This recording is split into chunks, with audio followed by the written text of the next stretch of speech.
Hello, students, and welcome back to your own channel Learn with चाहत। तो आप लोग समझ ही गए होंगे कि आज के इस वीडियो में हम क्या करने वाले हैं। आज की जो वीडियो है ये क्लास 12th के बच्चों के लिए होने वाली है और ये वीडियो जो है वो ये बहुत ज़्यादा इम्पोर्टेंट होने वाली है। आपके बोर्ड एग्ज़ाम के रिगार्डिंग ये वीडियो होगी।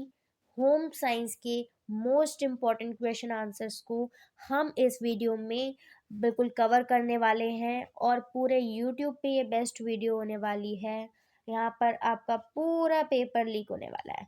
ठीक है, तो आपको वीडियो बहुत बहुत अच्छे से देखना है वीडियो को। और हाँ, वीडियो की लेंथ थोड़ी बड़ी हो जाएगी, लेकिन जो डर गया वो मर गया। इसलिए आपको लेंथ देखकर वीडियो को बिल्कुल भी नहीं डरना है और हौसला बनाए रखना है। बहुत अच्छे से हम पूरे चैप्टर्स के क्वेश्चन आंसर जो है इम्पॉर्टेंट क्वेश्चन आंसर्स उनको कवर करेंगे। ओके, ये 2 से 3 पार्ट्स में मैं ये वीडियो को कवर करूँगी, जिसमें पार्ट 1 में मैं क्या कवर करूँगी, फर्स्ट, सेकंड, थर्ड, फोर्थ और फिफ्थ चैप्टर को मैं कवर करूँगी। ठीक है, 5 चैप्टर्स को कवर करूँगी मैं। ओके, आज की इस वीडियो में। और मैं आपको बता दूँ, जैसे आप मेरी वीडियो ओपन करोगे ना, तो हाँ, नीचे एक वो लाइन सी दिखती रहती कि हमने कितनी वीडियो देख ली है जब हम पॉज करते हैं वीडियो को। तो उस लाइन पे आपको ब्रेकेज भी दिखेगा। ठीक है, कि यहाँ से यहाँ तक इतने से इतने मिनट तक इंट्रोडक्शन है, इतने से इतने मिनट तक चैप्टर 1 के क्वेश्चन आंसर डिस्कस हुए हैं, इतने में चैप्टर 2 के क्वेश्चन आंसर, चैप्टर 3 के। तो आप डायरेक्टली वहाँ क्लिक कर कर भी जा सकते हो जिस चैप्टर के क्वेश्चन आंसर आपको देखने हैं। और मैं गारंटी दे रही हूँ, अगर आप इस पूरी वीडियो को देख कर चले जाओगे ना, पार्ट 1, 2 और 3 को अच्छे से अपने बोर्ड एग्ज़ाम तक, तो आप बिल्कुल प्रो बन जाओगे। ठीक है, और उसके बाद ना आपको कोई भी आपको बुक सपोर्ट मटेरियल या आपकी जो बुक है या कोई किसी प्रकार के नोट्स कुछ खोल के देखने की आपको ज़रूरत नहीं है। यहाँ पे अच्छे से फोकस के साथ आप वीडियो को देखना और आप बहुत अच्छा करके आओगे। और 2 से 3 बार इस वीडियो को देख लेना, तो आपको अच्छे से सब कुछ याद हो जाए। ओके, तो वीडियो स्टार्ट करने से पहले मैं आपको बता दूं कि हमारा टेलीग्राम चैनल है सेम इसी नाम से। ठीक है, इस चैनल को जाकर आप ज्वाइन कर सकते हो, जहाँ पर आपको बिल्कुल फ्री पीडीएफ नोट्स मिल जाएंगे। ऑल्सो आपको चैनल की अपडेट्स सारी यहाँ पर मिलती रहेंगी। और आप क्या कर सकते हैं, आप मेरे इंस्टाग्राम पर भी मुझे चाहें तो फॉलो कर सकते हैं। और आपका अगर कोई डाउट या कोई परेशानी है तो आप मेरे से यहाँ पे डिस्कस कर सकते हैं। अब हम अपनी वीडियो को स्टार्ट कर रहे हैं। तो पहले मैं चैप्टर 1 से स्टार्ट करूंगी, कार्य आजीविका तथा जीविका। फर्स्ट क्वेश्चन है, कार्य से आप क्या समझते हैं, इसके उद्देश्य व उसको प्रभावित करने वाले कारकों का उल्लेख करें। ठीक है, 3 क्वेश्चन पूछे गए हैं इसमें। पहला तो पूछा गया कि कार्य का अर्थ क्या है। तो भाई कार्य का अर्थ क्या है, वो सभी आवश्यक गतिविधियां जो कि किसी उद्देश्य और आवश्यकता की पूर्ति के लिए की जाती हैं, उनको हम क्या बोलते हैं, कार्य बोलते हैं। ओके, सभी मनुष्य कार्य करते हैं और समाज में अपनी एक पहचान बनाते हैं। भाई सच है ये, कार्य करने से क्या होता है, हमारी एक पहचान बनती है, एक हमारी पावर दिखती है उसमें, एक हमारा रुतबा होता है और हमें एक कॉन्फिडेंस होता है कार्य करने से। ठीक है, अब हम कार्य के उद्देश्यों पे चलते हैं, तो आप कार्य को और अच्छे से समझ पाओगे। कार्य के उद्देश्य क्या है भाई, तो कार्य जो है वो आजीविका का साधन है। ठीक है, लोग कोई ना कोई कार्य करते हैं, कोई बिजनेस करता है अपना, कोई नौकरी करते हैं। ठीक है, कुछ भी करते हैं लोग अपना जिंदगी के लिए, वो अपना सर्वाइवल के लिए कुछ ना कुछ काम करते हैं। ठीक है, तो कार्य क्या होता है, एक आजीविका का साधन होता है। कार्य नौकरी अनेक व्यक्तियों के लिए आजीविका का प्रमुख साधन होता है। और जो कार्य होता है वो स्व पहचान का भी विकास करवाता है। ठीक है, कार्य करने से क्या होता है, हमारी एक खुद की पहचान विकसित होती है। जैसे कि मान लो अभी आप क्या हो, अभी आप थोड़े बच्चे हो, है ना, आप 12th क्लास में हो। ओके, अभी आपके पापा की वजह से मोस्ट ऑफ द टाइम आपको जाना जाता होगा, है ना। तो अभी जब आप 12th पास कर जाओगे, या आप 12th के बाद जॉब करते हो, या कॉलेज के बाद अगर आप जॉब करते हो, ठीक है, या फिर कोई भी अपना कोई काम करते हो, तो उससे क्या होएगा, आपकी खुद की पहचान जो है वो विकसित हो जाएगी। ठीक है, और जो आपका क्या बढ़ाएगी, स्वाभिमान भी बढ़ाएगी। फिर कार्य का तीसरा उद्देश्य क्या है, आनंद और मानसिक संतुष्टि। तो कार्य का तीसरा उद्देश्य है कि कार्य करने से हमको आनंद मिलता है, मजा आता है, और हमको एक मेंटल सेटिस्फैक्शन भी मिलता है। फिर है पद, शक्ति एवं नियंत्रण। तो कार्य करने से क्या होता है, कार्य करने से पद, शक्ति, नियंत्रण का भी कार्य प्रतीक होता है। कार्य से ही हमें हमारा पोस्ट पता चलता है। ठीक है, जैसे कि हमारा पोस्ट है टीचर का, या किसी पुलिस ऑफिसर का, या आईएएस ऑफिसर का। ठीक है, तो उससे से हमारे पद का पता चलता है, और उसी से हमें पता चलता है कि हमारे पास कितनी ऑटोनॉमी है, कितनी हमारे पास शक्ति है, और कितना हमारा दूसरों पर कंट्रोल है। ये भी हमारे कार्यों से ही पता चलता है। पांचवा पॉइंट क्या कह रहा है, स्व विकास और सृजनशीलता। तो भाई कार्य स्व विकास और स्वयं की सृजनशीलता को व्यक्त करने का एक माध्यम होता है। कार्य से ही तो हमारा डेवलपमेंट होता है। हम कोई भी कार्य करते हैं, उसी से हमारा क्या होता है, कहीं ना कहीं डेवलपमेंट हो रहा होता है, और उसी से हमको हमारी सृजन क्षमता का पता चलता है। जैसे मैंने यूट्यूब स्टार्ट किया, ठीक है, यूट्यूब स्टार्ट किया, मैंने पीपीटीज बनाना स्टार्ट किया, ठीक है, तभी तो मुझे पता चला कि मुझ में कितनी क्रिएटिविटी है। राइट, तो कार्य से क्या होता है, हमें अपनी सृजन क्षमता के बारे में भी पता चलता है। जैसे कि कोई आर्टिस्ट बन जाता है, ठीक है, और वो ड्राइंग बनाता जाता है, बनाता जाता है, बनाता जाता है, तो तभी तो उसे पता चलता है कि उसमें और ज़्यादा कितनी क्रिएटिविटी है। ठीक है, फिर है आध्यात्मिक एवं नैतिक अभिव्यक्ति। तो कार्य को आध्यात्मिक आचरण, धर्म एवं कर्तव्य की अभिव्यक्ति के रूप में भी देखा जा सकता है। तो राइट, कार्य में ऐसा भी होता है। फिर आर्थिक लाभ, कार्य के द्वारा हमें आर्थिक लाभ प्राप्त होता है। हम कोई ना कोई कार्य करते हैं और उसके लिए हमें कोई हमें पेमेंट मिलती है उसके लिए। फिर प्रतिभा प्रदर्शन का अवसर। तो कार्य जो होता है उससे हमारी प्रतिभा का भी प्रदर्शन होता है कि हम कितने गुणवान हैं, ये भी पता चलता है। कार्य स्वयं की प्रतिभा को प्रदर्शित करने का अवसर प्रदान करता है। अब हम देख लेते हैं कि कार्य को कौन कौन से कारक जो है वो प्रभावित करते हैं।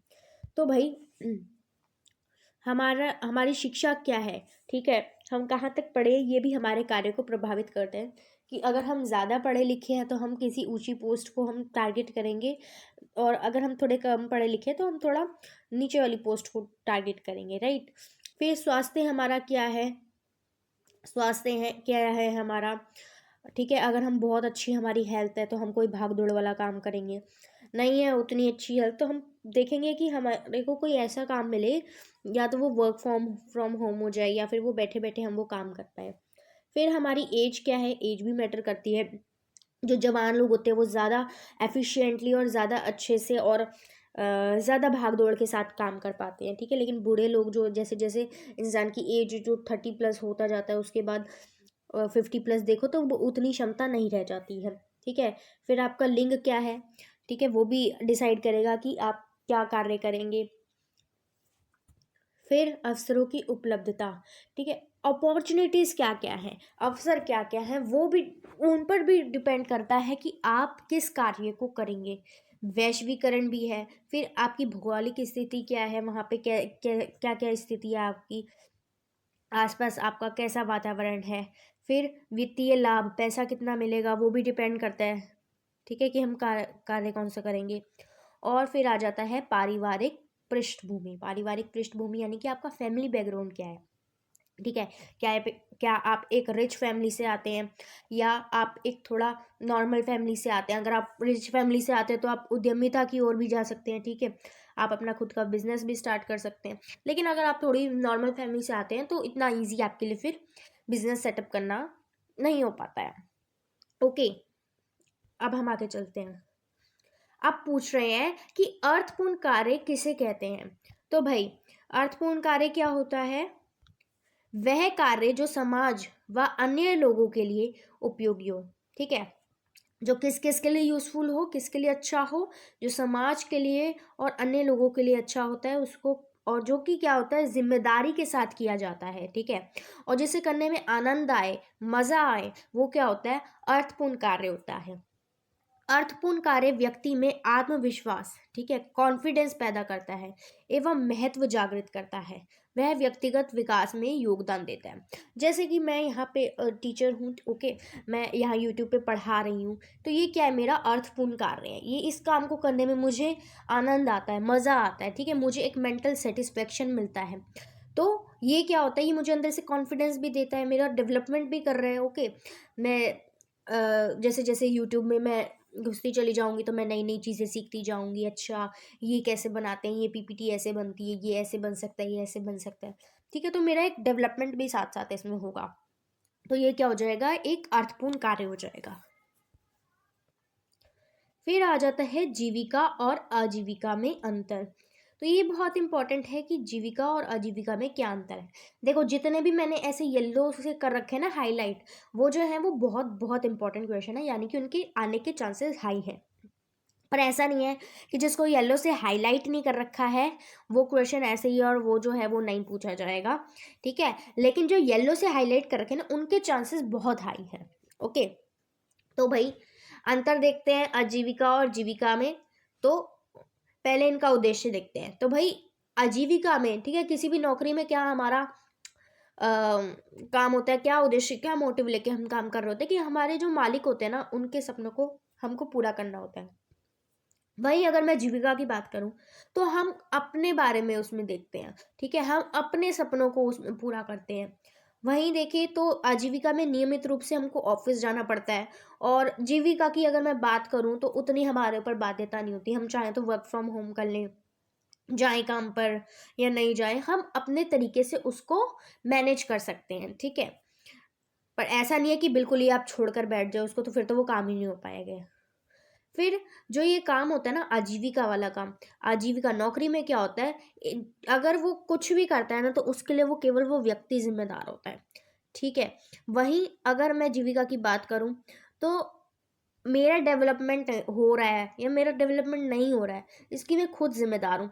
मैं ये नहीं कह सकती कि मालिक जो है, मालिक मुझे मेरे ऊपर काम नहीं करने देता, ठीक है। तो अगर मैं खुद का डेवलपमेंट कर रही हूँ, खुद की स्किल्स पे काम कर रही हूँ, तो उसके लिए मैं खुद जिम्मेदार हूँ। नहीं कर रही हूँ तो तब भी मैं खुद ही जिम्मेदार हूँ। ओके, फिर लक्ष्य क्या होता है भाई, तो आजीविका में, नौकरी में जो भी कंपनी हमें टारगेट देती है हम उसको पूरा हमें करना होता है। लेकिन जीविका की मैं बात करूँ तो व्यक्तिगत उपलब्धि और उन्नति इसमें देखी जाती है, ठीक है। हमारे खुद के माइलस्टोन्स होते हैं इसमें, जिनको जब जब जब हम अचीव करते हैं और तब तब हम उन्हें सेलिब्रेट करते हैं। तनाव की अगर मैं बात करूँ तो आजीविका में प्रतिस्पर्धा यानी कि कंपटीशन के कारण तनाव को झेलना पड़ता है। और जीविका की अगर बात करूँ तो विकास और प्रतिस्पर्धा का दबाव अलग ही होता है, ठीक है, यहाँ पे अलग ही होता है। क्योंकि यहाँ पे तो फिर भी थोड़ा आप ये कह सकते हैं कि तनाव जो है होता है, बहुत होता है, नौकरी में भी बहुत होता है, बट थोड़ा फिर भी चल जाता है। लेकिन यहाँ अगर आप देखो, जहाँ आप खुद का करियर बना रहे हो, ठीक है, जहाँ अपना एक आप अपने लिए कुछ सोच रहे हो, उसमें जो कंपटीशन होता है ना वो अलग ही लेवल का कंपटीशन होता है। वहीं आजीविका की मैं देखूं तो भाई यहाँ पे वरिष्ठ नागरिक, जो वरिष्ठ अधिकारी होते हैं वहाँ पे, उनके आदेश हमको मानने पड़ते हैं, नहीं मानते तो भाई नौकरी से निकाल देते हैं वो। फिर व्यक्ति स्वयं ही अपना मालिक होता है जीविका में। जीविका में क्या होता है, हम खुद के मालिक खुद ही होते हैं। आजीविका में हमें सीमित स्वतंत्रता होती है, ठीक है। जो भी रूल्स एंड रेगुलेशन जो मालिक ने बना रखे हैं हम उसी हिसाब से चलते हैं, ठीक है। वो हमें ऊपर से कंट्रोल कर रहे होते हैं, हम अपने तरफ से कुछ नहीं कर पा रहे होते हैं उसमें, ठीक है, या कर भी पा रहे होते हैं तो बहुत कम ऐसी चीज़ें हो जाती हैं, ठीक है।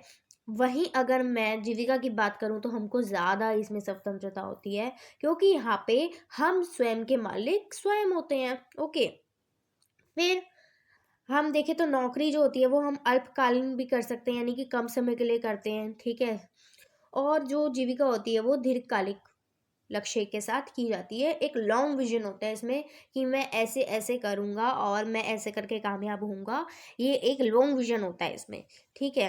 वही नौकरी जो होती है वो अल्पकालीन थोड़े समय के लिए भी की जाती है। और अगर हम अपने लिए अपने ऊपर काम नहीं करते हैं, अपने लिए कुछ ज़्यादा ना भी सोचे, अपने अलग से हम अपना कुछ करने का नहीं सोचते हैं, तो ऐसा भी होता है कि हम अपनी पूरी पूरी लाइफ उसी नौकरी में दे देते हैं, ठीक है। और उसके लिए हमको बहुत ही कम पे मिल रहा होता है।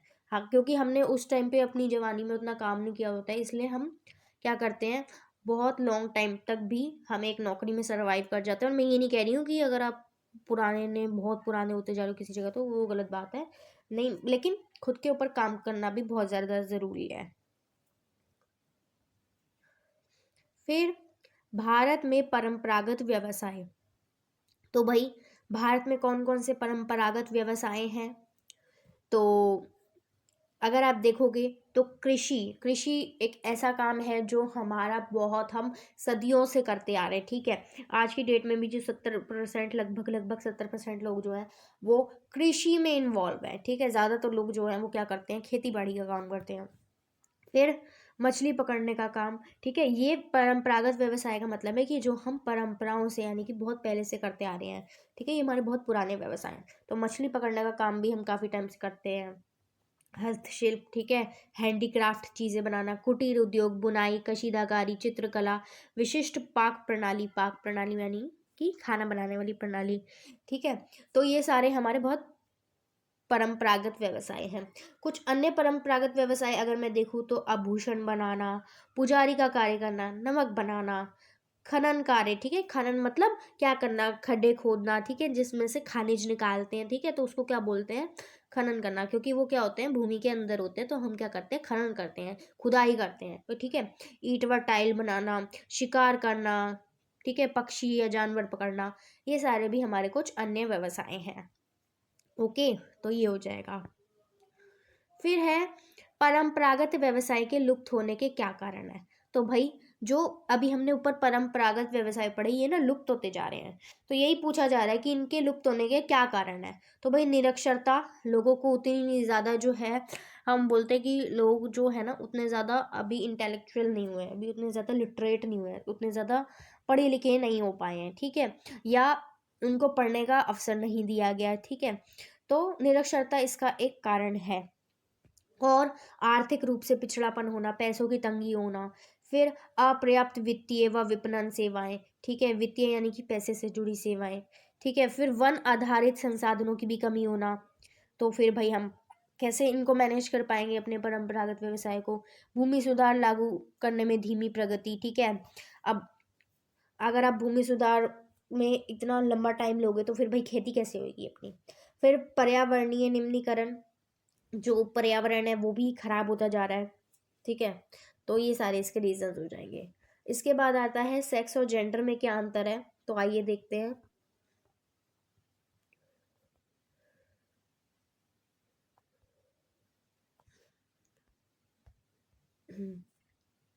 तो किसी भी कार्य बल में कार्य करने वाले की आयु व लिंग उसकी व्यक्तिगत व्यावसायिक जीवन की कार्य पद्धति को प्रभावित करती है, ठीक है भाई। और क्या होता है, सेक्स अनुवांशिकी व जनन अंगों पर आधारित होता है, ठीक है। सेक्स क्या होता है भाई, अनुवांशिकी व जनन अंगों पर आधारित होता है, यानी कि जब बच्चा पैदा होता है तो कैसे पता लगता है कि लड़का है या लड़की है, ठीक है। तो और लिंग क्या होता है, लिंग के आधार पर मानव जाति को 3 भागों में बांटा जाता है, ठीक है। तो सेक्स क्या है कि हमें पहचान कैसे होगी लड़का लड़की की, जबकि लिंग क्या है, वो एक सामाजिक पहचान का द्योतक है। ओके, वो इसके हिसाब से लिंग कितने तरह के हैं, मादा यानी कि जो स्त्री है, पुरुष, और फिर ट्रांसजेंडर। पहले ट्रांसजेंडर को नहीं माना जाता था, बाद में सर्वोच्च न्यायालय ने इनको भी एज जेंडर जो है वो क्या अप्रूवल दे दिया। उसके बाद जेंडर सामाजिक पहचान पर आधारित है। प्रत्येक समाज की संस्कृति व सामाजिक प्रथाओं के आधार पर मानव जाति के कार्यों को स्त्रीयोचित व पुरुषोचित कार्यों में बांटा जाता है, ठीक है। कि भाई लिंग लिंग क्या है, ये एक सामाजिक पहचान है, ठीक है, कि ये जो काम है ये स्त्री के हैं और ये जो काम है वो पुरुष के हैं। आई होप आपको सेक्स और लिंग में अंतर समझ आया होगा, ठीक है। तो फिर कार्य के संबंध में जेंडर मुद्दे क्या है वो देख लेते हैं। तो जैविक और आनुवांशिकी आधार पर मानव जाति को 2 लिंगों में बांटा गया है, ठीक है, 3 लिंगों में बांटा गया है वैसे तो। भारत के सर्वोच्च न्यायालय ने पार जेंडर यानी कि ट्रांसजेंडर का भी तीसरे लिंग के रूप में मान्यता दी है। सेक्स या लिंग जैविक वर्ग से संबंधित है और जेंडर सामाजिक पहचान पर आधारित है। ठीक है। जेंडर क्या है? सामाजिक पहचान पर आधारित है। प्रत्येक समाज में सामाजिक और सांस्कृतिक प्रथाएं तय की जाती हैं कि विभिन्न जेंडर को किस प्रकार का व्यवहार व कार्य करना चाहिए। तुम लड़की हो तो तुम क्या करोगी? तुम अच्छे से रहोगी, सुशील तरीके से रहोगी, तुम अच्छे से अपने घर में रहो, है ना? ठीक है। और जबकि लड़का है तो चलो तुम जाओ खुले सांड की तरह रहो। समाज द्वारा अपेक्षित व्यवहार, ठीक है, स्त्री व पुरुष की भूमिका की पहचान के रूप में स्थापित होता है। धन कमाने में सक्रिय भागीदारी व परिवार के संसाधनों में योगदान के बावजूद स्त्रियों को स्वतंत्र रूप से निर्णय लेने की समाज में मनाही है। अब देखो, ये क्या होता है कि कमाने कौन जाएगा? कमाने मर्द जाएगा, लेकिन आजकल कौन जा रही है? स्त्रियां भी जाने लगी है। ठीक है। उसके बाद भी क्या हो रहा है भाई? उसके बावजूद भी स्त्रियों को उतनी स्वतंत्रता नहीं दी जाती है। अगर वो काम पे भी जाती है तो उस पर 100 शक किए जाते हैं। ठीक है। और उस पर 100 तरीके के गलत इल्ज़ाम लगाए जाते हैं, या उसको या उसको फिर दोहरा भार सहना पड़ता है। ठीक है। और समाज में फिर भी उसके निर्णय लेने की मनाही होती है। निर्णय तब भी कौन ले रहा होता है? एक पुरुष ले रहा होता है। तो स्त्री को फिर भी उतना, क्या हम बोल सकते हैं, स्त्री को फिर भी उतना रिस्पेक्ट नहीं मिल रहा होता है। समय की मांग है कि हम इन्हें शिक्षित करें, ठीक है, सशक्त बनाएं और समाज में उचित स्थान व अधिकार दिलाएं। तो क्या है ये जेंडर से संबंधित मुद्दा? ठीक है। सबसे पहले क्या है, हम स्त्री की हम बात कर रहे हैं इसमें कि स्त्री जो है उनको उतना ज़्यादा रिलेवेंस नहीं दिया जाता है, रिस्पेक्ट नहीं मिलती है, जबकि वो भी बराबर काम करती हैं, बल्कि पुरुषों से बहुत ज़्यादा ही काम करती हैं। बहुत सारी जो महिलाएं होती हैं उन पे दोहरा भार देखने को मिलता है, क्योंकि हर किसी का जो हस्बैंड्स होते हैं वो साथ में सपोर्ट नहीं कर रहे होते हैं। ठीक है। क्या हो रहता है, महिलाएं और पुरुष दोनों ही काम पे जा रहे होते हैं, लेकिन घर पे जब आते हैं तो काम, सिर्फ घर का काम किसको करना होता है? सिर्फ महिला को करना होता है। ऐसे करके उन पे दोहरा भार होता है। ठीक है। और महिलाएं जो हैं उनको शिक्षित भी नहीं किया जाता है, इस वजह से वो थोड़ी पीछे रह जाती हैं और सशक्त नहीं बन पाती हैं। तो ये ज़रूरत है, हमारे समाज की मांग है ये कि उनको शिक्षित किया जाए। ठीक है। और उन्हें समाज में एक अच्छा एक स्थान दिलाया जाए, उन्हें उन्हें रिस्पेक्ट दिलाई जाए, उनके अधिकार दिलाए जाए। ठीक है। महिलाओं द्वारा किए गए घरेलू कार्यों को आर्थिक योगदान व उत्पादन गतिविधि की तरह महत्व देने की आवश्यकता है। हाँ, तो भाई देखो, जो महिलाएं होती हैं वो, ठीक है, वो घर का काम कर रही है और उनको उसके लिए कुछ नहीं मिलता है। ठीक है। घर का काम वो सारा करती हैं, बट उसके लिए उनको कुछ नहीं मिलता है। अब यही देखो, आप एक नौकर रख के देखो, वो आपकी कितनी सैलरी लेके जाएगा, कितना बड़ा अमाउंट लेके जाएगा, आप उसको देखो। ठीक है। और आप पुरुष अगर है ना, अगर आप पुरुष हैं और आपको घर का काम करने का दे दिया जाए या खाना बनाने का काम दे दिया जाए, तो आप क्या करेंगे? उसके लिए चार्ज लेंगे। जबकि घर की जो औरतें होती हैं वो उसके लिए कोई चार्ज नहीं लेती हैं। तो अगर हम इसको एक आर्थिक योगदान के रूप में देखेंगे तो चांसेस हैं कि बहुत बहुत ज़्यादा चांसेस हैं कि स्त्रियों को महत्व मिलने लगेगा। और महिलाओं पर दोहरा भार भाई, तो महिलाओं पर क्या है? दोहरा भार है, वही जो मैंने अभी आपको समझाया। समय के साथ साथ भूमिकाओं और आचरण में परिवर्तन हो रहा है भाई। यस, हो रहा है। महिलाओं ने अब अर्थव्यवस्था के प्रत्येक क्षेत्र में भाग लेना शुरू कर दिया। अर्थव्यवस्था के प्रत्येक भाग में शुरू लेना मतलब इसका क्या है? इसका मतलब है कि भाई वो भी क्या करने लगे हैं? वो पैसा कमाना उन्होंने शुरू कर दिया है और बहुत उच्च पदों पर आसीन है। ठीक है। ऐसा नहीं है कि पैसा कमाना शुरू कर दिया तो वो ऐसे कुछ भी कर रही है। बहुत सी महिलाएं ऐसी हैं जो बहुत अच्छी अच्छी पोस्ट पर भी हैं। आप देखो, महिलाएं जो है वो आर्मी में भी जाती हैं। ठीक है। और आईएएस ऑफिसर्स भी होती हैं महिलाएं, तो बहुत उच्च उच्च पदों पर भी वो आसीन होती है। पुलिस में भी आप देखोगे तो महिलाएं आपको देखने को मिलती हैं। परंतु उनसे यह अपेक्षा की जाती है कि वे घर का अधिकांश काम काज करें व घर परिवार की देखभाल करें। ठीक है। यानी कि दोहरा भार क्या है भाई? नौकरी पर पुरुष जा रहा है, ठीक है, महिला भी नौकरी पर जा रही है। ओके। दोनों दोनों जा रहे हैं, दोनों कमाने जा रहे हैं। तो महिला से क्या अपेक्षा की जा रही है? आप कमा कर ला रहे हो, ठीक है, लेकिन घर पर आकर घर का सारा काम भी आप ही को करना है। ठीक है। उस पुरुष आपकी उसमें कोई हेल्प ना करे। ये हमारे समाज की सोच है। ठीक है। तो ये क्या है? महिलाओं पर दोहरा भार है। ओके। अब हम 8th क्वेश्चन पे चलते हैं। ठीक है। Again very important question. सरकार द्वारा महिला सशक्तिकरण के लिए उठाए गए कदमों का उल्लेख करें। तो चलो भाई, अब हम सरकार द्वारा महिला सशक्तिकरण के लिए उठाए गए कदमों को देखते हैं। तो संवैधानिक समानता, देखो संविधान में क्या कर दिया, समानता दे दी गई है महिलाओं और पुरुषों को। ओके, यानी कि महिला और पुरुष जो है वो बराबर है। अगर हम भारतीय संविधान के अनुच्छेद 16(1) को उठाकर देखें तो उसके अनुसार समान रोजगार के अवसर व समान वेतन का हक है, किसको, महिला और पुरुष का। अगर वो दोनों सेम पोस्ट पर काम कर रहे हैं, ठीक है, दोनों की क्वालिफिकेशन भी सेम है, तो उनको बिना किसी भेदभाव के सेम वेतन, सेम सैलरी दी जाएगी। ऐसा नहीं है कि वो महिला है तो उसको कम सैलरी दी जाएगी। ओके, कार्यस्थल पर शिशु सदन, ठीक है। अब देखो, जो बच्चा पैदा करने की क्षमता होती है वो किस में होती है, एक महिला में ही होती है। तो अब महिलाएं भी काम पर जा रही हैं, तो कार्यस्थल पर क्या कर रहे हैं, सरकार ने क्या किया, कार्यस्थल पर शिशु सदन भी अनिवार्य कर दिया। अगर हम 1948 के फैक्ट्री अधिनियम की धारा 48 को देखें तो उसके अंतर्गत अगर किसी भी फैक्ट्री में 30 से अधिक महिला कर्मचारी काम करनी है ना, ठीक है, अगर 30 से अधिक वहाँ महिला कर्मचारी हैं तो वहाँ पे शिशु सदन होना अनिवार्य है, जहाँ पे 0 से लेकर 6 साल तक के बच्चों का क्या होएगा, देखभाल किया जाएगा। और इस सब की मैनेजमेंट की जिम्मेदारी किसकी होएगी, इस सब की मैनेजमेंट की जिम्मेदारी भी वही फैक्ट्री वाले जो हैं वो वही करेंगे। फिर समाज कल्याण विभाग द्वारा महिलाओं के लिए राष्ट्रीय कार्य योजना भी है, ठीक है, इसका भी गठन किया गया, जो समान पारिश्रमिक अधिनियम यानी कि ERA लागू करने में सहायक है। फिर क्या है, नौकरियों में महिलाओं के लिए आरक्षण भी दिया गया है, ठीक है, कुछ नौकरियां ऐसी भी होती हैं जहाँ पे उनका आरक्षण मिलता है, ठीक है। और कार्यस्थल पर सुरक्षा भी दी जाती है, जैसे कार्यस्थल पर कैमराज लगे होते हैं, ठीक है, ये इसको आप ऐसे देख सकते हो। उसके बाद एक आपका पोश एक्ट भी है, ठीक है, एक पोश एक्ट है, ठीक है।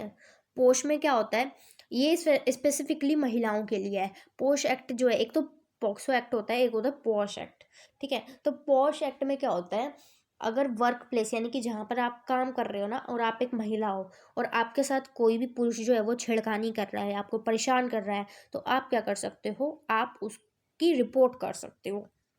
ओके, ये पॉश एक्ट करता है और ये स्पेसिफिकली किसके लिए, वर्क प्लेस के लिए, वर्क प्लेस, ठीक है, यानी कार्यस्थल के लिए है ये, ठीक है, और महिलाओं के लिए है ये। तो ये एक्ट भी लाए गए हैं महिला की सुरक्षा के लिए, कार्यस्थल पर उनकी सुरक्षा के लिए। फिर क्या है, श्रम मंत्रालय द्वारा महिला श्रमिकों की समस्याओं को सुलझाने हेतु महिला प्रकोष्ठों की भी स्थापना की गई है। अन्य अधिनियम जैसे कि कौन कौन से हैं, 1952 का कर खदान अधिनियम, कर्मचारी राज्य बीमा अधिनियम, ठीक है, ESI जो मिलता है। फिर मातृत्व लाभ अधिनियम 1961। आप अगर देखो मातृत्व लाभ अधिनियम में देखो क्या होता है, एक तो जो महिला होती है उसको चाइल्ड लीव तो मिलती है, ठीक है, चाइल्ड सिक लीव या चाइल्ड लीव मिलती है। और क्या होता है, अगर महिला प्रेग्नेंट है ना तो उसको 6 महीने की ना पेड छुट्टियां मिलती हैं, यानी कि वो छुट्टी पे जा सकती है, ठीक है, और उसको उसका छुट्टियों का भी पैसा मिलता है। अब हम देखते हैं सरकारी योजनाएं जैसे कि KGBV, कस्तूरबा गांधी बालिका विद्यालय, ठीक है, सर्व शिक्षा अभियान, लाडली, BBBP यानी कि बेटी बचाओ बेटी पढ़ाओ। तो ये सारी योजनाएं भी सरकार ने चलाई हैं। अभी इसमें से कुछ योजनाएं हम नीचे पढ़ेंगे, ओके, जो कि बहुत इंपॉर्टेंट होंगी एग्जाम के लिए। फिर योजना आयोग द्वारा क्या किया गया, कार्यकारी समूह की स्थापना जो ग्रामीण क्षेत्रों में महिलाओं के रोजगार में भागीदारी सुनिश्चित करे। अब हम चलते हैं क्वेश्चन नंबर 9 पे। पूछ रहे हैं कस्तूरबा गांधी बालिका विद्यालय योजना क्या थी, इसके उद्देश्य बताने हैं आपको और इसके लाभार्थी यानी कि बेनिफिशियरी कौन है, किस किस को इसका लाभ मिलता है वो आपको बताना है। तो हम पहले बताते हैं ये योजना क्या थी। तो इस योजना का आरंभ जो है वो सर्व शिक्षा अभियान, ठीक है, SSA या समग्र शिक्षा अभियान 2004 के अंतर्गत किया गया था, ठीक है। तो इसकी शुरुआत ऐसे हुई थी 2004 में। यह योजना भारत सरकार के कानून RTE यानी कि राइट टू एजुकेशन, ठीक है, सबको शिक्षा का अधिकार है ना, तो RTE के अंडर ये लागू की गई, ठीक है। KGBV में यानी कि कस्तूरबा गांधी बालिका विद्यालय में नामांकित सभी लड़कियां प्रवेश स्तर की तैयारी के लिए ब्रिज कोर्स का अध्ययन करती हैं।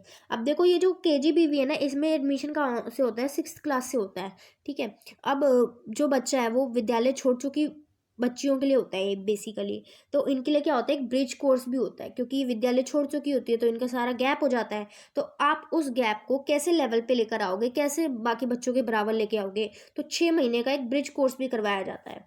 केजीबीवी में प्रवेश स्तर 6ठी कक्षा का है और अब इस योजना को 12वीं कक्षा तक बढ़ा दिया गया है। ओके, लाभार्थी देख लेते हैं हम कौन कौन है इसके लाभार्थी, किस किस को इसका लाभ होता है। तो अनुसूचित जाति और जनजाति, ठीक है, पिछड़ा वर्ग व अल्पसंख्यक वर्ग की बालिकाएं। कौन है इसकी लाभार्थी, बालिकाएं हैं, ठीक है, लड़कियां हैं, लड़के नहीं है, लड़कियां हैं। और कौन सी, SC STs और माइनॉरिटी और पिछड़ा वर्ग से आने वाली बच्चियां, ठीक है। गरीबी रेखा के नीचे जीवन यापन करने वाली परिवारों की वे बालिकाएं जो कभी विद्यालय दाखिल नहीं हुई या फिर जो विद्यालय दाखिला लेकर उसमें विद्यालय किसी कारणवश उन्होंने छोड़ दिया, ठीक है, यानी कि BPL वाली भी जो बच्चियां हैं वो भी इसमें आती हैं, यानी कि बिलो पॉवर्टी लाइन, जो गरीबी रेखा के नीचे आती है। फिर उद्देश्य देख लेते हैं इसका हम क्या क्या है उद्देश्य। तो विषम परिस्थितियों यानी कि बहुत बुरी परिस्थितियों में जीवन यापन करने वाली लड़कियों के लिए एक सुरक्षित माहौल और शिक्षा उपलब्ध करवाना, ये इसका उद्देश्य है। फिर BPL यानी बिलो पॉवर्टी लाइन परिवार को उन लड़कियों के लिए जो बीच में स्कूल छोड़ देती हैं प्रारंभिक शिक्षा उपलब्ध करवाना उनको, ये भी इसका एक उद्देश्य है। बालिका का शिक्षा स्तर बढ़ाना, ठीक है, बालिका के शिक्षा स्तर को बालकों के शिक्षा स्तर के बराबर लाना, RTE को लागू करना, ये भी इसका एक उद्देश्य है। RTE आई होप आप समझते होंगे कि आपको 8वीं तक एजुकेशन लेना जो है वो अनिवार्य है, ठीक है, यानी कि 14 वर्ष के बच्चों को एजुकेशन लेना जो है वो 14 वर्ष तक के बच्चों को एजुकेशन लेना अनिवार्य ही है। और पेरेंट्स की भी ये ड्यूटी बनती है, फंडामेंटल ड्यूटी, फंडामेंटल 11वीं ड्यूटी जो है हमारा, ठीक है, उसमें बोला गया है कि पेरेंट्स की ये ड्यूटी है या गार्जियन की ये ड्यूटी है कि जो भी 14 साल तक के बच्चे हैं उनको शिक्षा दिलवानी ही है, ये ड्यूटी है हाँ उनकी, ठीक है। फिर पूछा गया है कि BBBP क्या है, इसके उद्देश्य बताएं। बेटी बचाओ बेटी पढ़ाओ क्या है, इसके उद्देश्य भी आपको बताने हैं। तो भाई इस योजना की शुरुआत 22 जनवरी 2015 को प्रधानमंत्री नरेंद्र मोदी जी ने की थी। हरियाणा पानीपत में योजना का प्रारंभ किया गया था। इस योजना का कार्यान्वयन 3 मंत्रालयों के सहयोग से हुआ था। तो वो 3 मंत्रालय कौन थे, महिला और बाल विकास मंत्रालय, स्वास्थ्य मंत्रालय और परिवार कल्याण मंत्रालय, मानव संसाधन विकास मंत्रालय, ये 3 मंत्रालय थे। ओके, अब हम देखते हैं बेटी बचाओ और बेटी पढ़ाओ के उद्देश्य। तो पक्षपाती लिंग चुनाव की प्रक्रिया का उन्मूलन, ठीक है, यानी कि ये जो भेदभाव किया जाता है इसका उन्मूलन करना है, इसको हटाना है। कन्या भ्रूण हत्या जो की जाती है, बेटी बचाओ तभी तो है, क्या क्या कह रहे हैं, बेटी बचाओ, क्योंकि कन्याओं के भ्रूण की ही हत्या कर दी जाती है, फीमेल फर्टिसाइड, उन्हें पेट में ही मार दिया जाता है, इसको रोकना है। बालिकाओं की शिक्षा को सुनिश्चित करना है। शिक्षा के साथ साथ बेटियों को अन्य क्षेत्रों में आगे भी बढ़ाना है, ठीक है, सिर्फ शिक्षा ही नहीं अन्य क्षेत्रों में भी आगे बढ़ाना है और सब जगह भागीदारी उनकी सुनिश्चित करनी है। लिंग अनुपात में सुधार करना है, क्योंकि जो लड़के हैं उनका रेशियो बहुत ज़्यादा है, वो ज़्यादा पढ़ाई करते हैं, उनका ज़्यादा एडमिशन होते हैं, वहीं लड़कियां जो होती हैं उनकी एक तो उनका एडमिशन भी नहीं होता है ज़्यादा और एडमिशन लेके भी वो छोड़ देती हैं, ठीक है, या ऐसी कोई स्थिति हो जाती है या माँ बाप ही नहीं पढ़ने के लिए भेजते लड़कियों को, तो लिंग अनुपात में गैप आ जाता है, ठीक है, तो उसको भी सुधार करना है। बालिकाओं के सशक्तिकरण के लिए एक समग्र वातावरण को तैयार करना है। समाज की लैंगिक रूढ़िवादी सोच को तोड़ना है कि लड़कियां तो कुछ कर ही नहीं सकती हैं, लड़कियां तो कुछ बन ही नहीं सकती हैं, लड़कियां तो पढ़ने लायक ही नहीं है, ठीक है, तो उनकी जो ये रूढ़िवादी सोच है कि वो कुछ कर नहीं सकती हैं, तो लड़कियों को हमें क्या करना है, बेटी को बचाना है और बेटी को पढ़ाना है और समाज को ये दिखाना है कि लड़कियां क्या क्या कर सकती है। अब हम चलते हैं 11th क्वेश्चन पे, पूछ रहे हैं जीवन कौशल क्या है, यानी कि लाइफ स्किल्स क्या होती हैं। विशेषज्ञों द्वारा पहचाने गए 10 जीवन कौशलों के बारे में आपको बताना है। तो भाई आजीविका के लिए जीवन कौशल क्या होती हैं, वे क्षमताएं होती हैं जो व्यक्ति को जीवन की दैनिक आवश्यकताओं और चुनौतियों से प्रभावशाली तरीके से निपटने के योग्य बनाती है। ओके, तो जीवन कौशल क्या है, वो क्षमताएं हैं जो व्यक्ति को दैनिक आवश्यकताओं की जो चुनौतियां हर बंदे की लाइफ में रोज़ कोई ना कोई चुनौती होती है, उससे कैसे निपटना है, वो स्किल्स होती हैं, क्या होती हैं, उनको हम बोलते हैं जीवन कौशल। ये जीवन पर्यंत काम आते हैं, पूरे जीवन भर ये काम आते हैं और बुरी से बुरी परिस्थितियों से उबरने में व्यक्ति को समर्थ बनाते हैं।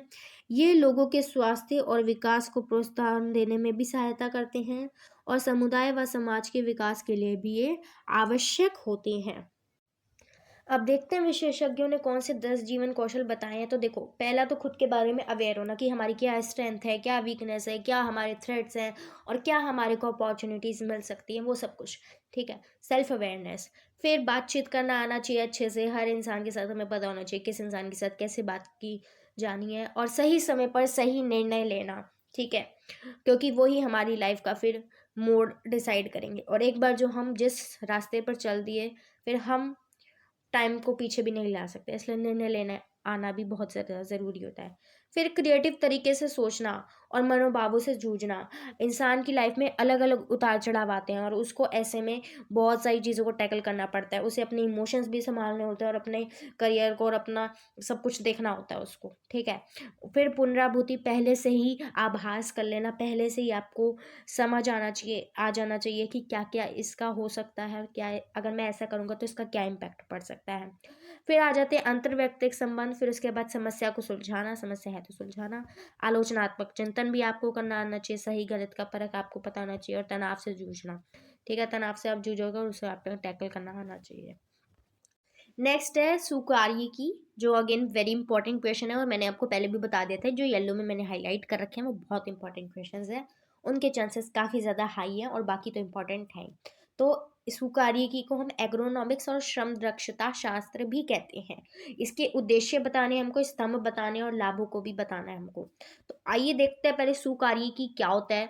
तो भाई, एग्रोनॉमिक्स ये दो ग्रीक शब्दों से मिलकर बना है। एर्गोन जिसका मतलब होता है काम और नॉमिक्स जो कि जिसका मतलब क्या है, प्राकृतिक नियम।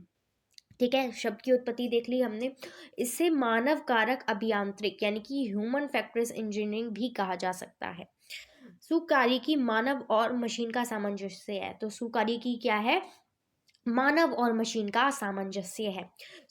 सुकार्य की विज्ञान की वह शाखा है जिसमें जैविक विज्ञान के आधार पर, ठीक है, जिसमें जैविक विज्ञान के आधार पर यानी कि बायोलॉजी के आधार पर कार्य करने वाले व्यक्तियों, उनकी आवश्यकताओं, उपकरणों, कार्यविधियों और पर्यावरण के साथ साथ उनके अंतर्गत संबंधों को समझ कर कार्य व कार्यस्थल को सुविधाजनक बनाया जाता है, जिससे कार्य दक्षता बढ़ती है। अब देखो, जैसे ये क्या होता है कि ये देखा जाता है कि इंसान की बॉडी कैसी है, इंसान की जो बॉडी होती है वो किस तरीके से काम की जाती है, ठीक है, और किस तरीके के टूल्स वहाँ पर कार्यस्थल पर यूज़ किए जाते हैं। अब जैसे मैं आपको एक चेयर का एग्जाम्पल देती हूँ, ठीक है, यहीं पे देती हूँ।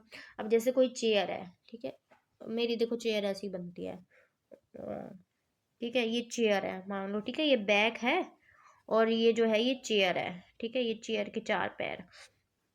ओके, अब मान लो ये जो चेयर है ना मेरी सिर्फ इतनी ही है, ठीक है, सिर्फ इतनी है, ये दोबारा से बनाती हूँ, सिर्फ इतनी सी चेयर है मेरी, मुझे यहाँ पे बैठना है, ठीक है, और अब मुझे यहाँ पे कोई काम करना होगा। अच्छा जी, अब यहाँ पे देखो, अगर मैं यहाँ पे बैठ रही हूँ इस चेयर पे, तो मेरी बैक कितनी दर्द हो जाएगी, है ना, क्योंकि मेरे पीछे कोई सपोर्ट ही नहीं है, राइट। या मान लो मेरे को सिर्फ एक स्टूल पर बिठा दिया जाए और बोले कि यहाँ पे तुम्हें बैठ के 1-2 घंटे काम करना है, तो मेरी बैक में, मेरी कमर में कितना ज़्यादा दर्द हो जाएगा, है ना। तो चीज़ों को, टूल्स को, जैसे कि टूल्स, ये चेयर स्टूल क्या है, टूल है, इनको हमारे हिसाब से बनाना है, हमारी बॉडी के हिसाब से बनाना है, जो हमारी बॉडी की डिमांड होती है उस हिसाब से बनाना होता है, ताकि कार्यस्थल पर, वर्क प्लेस पर कार्य दक्षता बढ़े। अब हमको सामान अच्छा दिया जाएगा तो हम अच्छा काम करेंगे ना, ऑब्वियसली। यही होता है एग्रोनॉमिक्स में। अब सुकार्य के उद्देश्य देखते हैं हम, तो इसका उद्देश्य कार्यस्थल व कार्य के उपकरणों को कार्यकर्ता यानी कि कार्य करने वाले की आवश्यकता अनुसार सुविधाजनक बनाना होता है। कार्यकर्ता की दक्षता और उत्पादकता को भी बढ़ाना होता है, प्रोडक्टिविटी इंक्रीज हो जाती है इससे। सुकार्य के लाभ देखते हैं हम, तो भाई सुकार्य के स्तंभ देखते हैं हम, तो भाई औद्योगिक मनोविज्ञान, भाई कार्यस्थल में प्रेरणा, पहला तो ये हो गया। ठीक है। फिर मानव शरीर व आकार माप, जैव यांत्रिकी और शरीर क्रिया विज्ञान। तो देखो भाई, इसमें क्या होता है, मानव मिति यानी कि शरीर का आकार और माप देखा जाता है और उस हिसाब से क्या किया जाता है, इसमें सारे चेंजेस किए जाते हैं। फिर आ जाती है हमारी जैव यांत्रिकी। जैव यांत्रिकी यानी कि पेशी, कंगाली गतिविधियां या क्रियात्मक कार्य व बल। ठीक है, इसमें ये आ जाता है। फिर आ जाता है हमारा शरीर क्रिया विज्ञान। तो शरीर क्रिया विज्ञान में भाई कार्य की अवधि कितनी होगी और हमारी बॉडी कैसी है, वो सब इसमें देखा जाता है। मुद्रा, किस मुद्रा पे कैसे, और शारीरिक क्षमता भी हमारी देखी जाती है।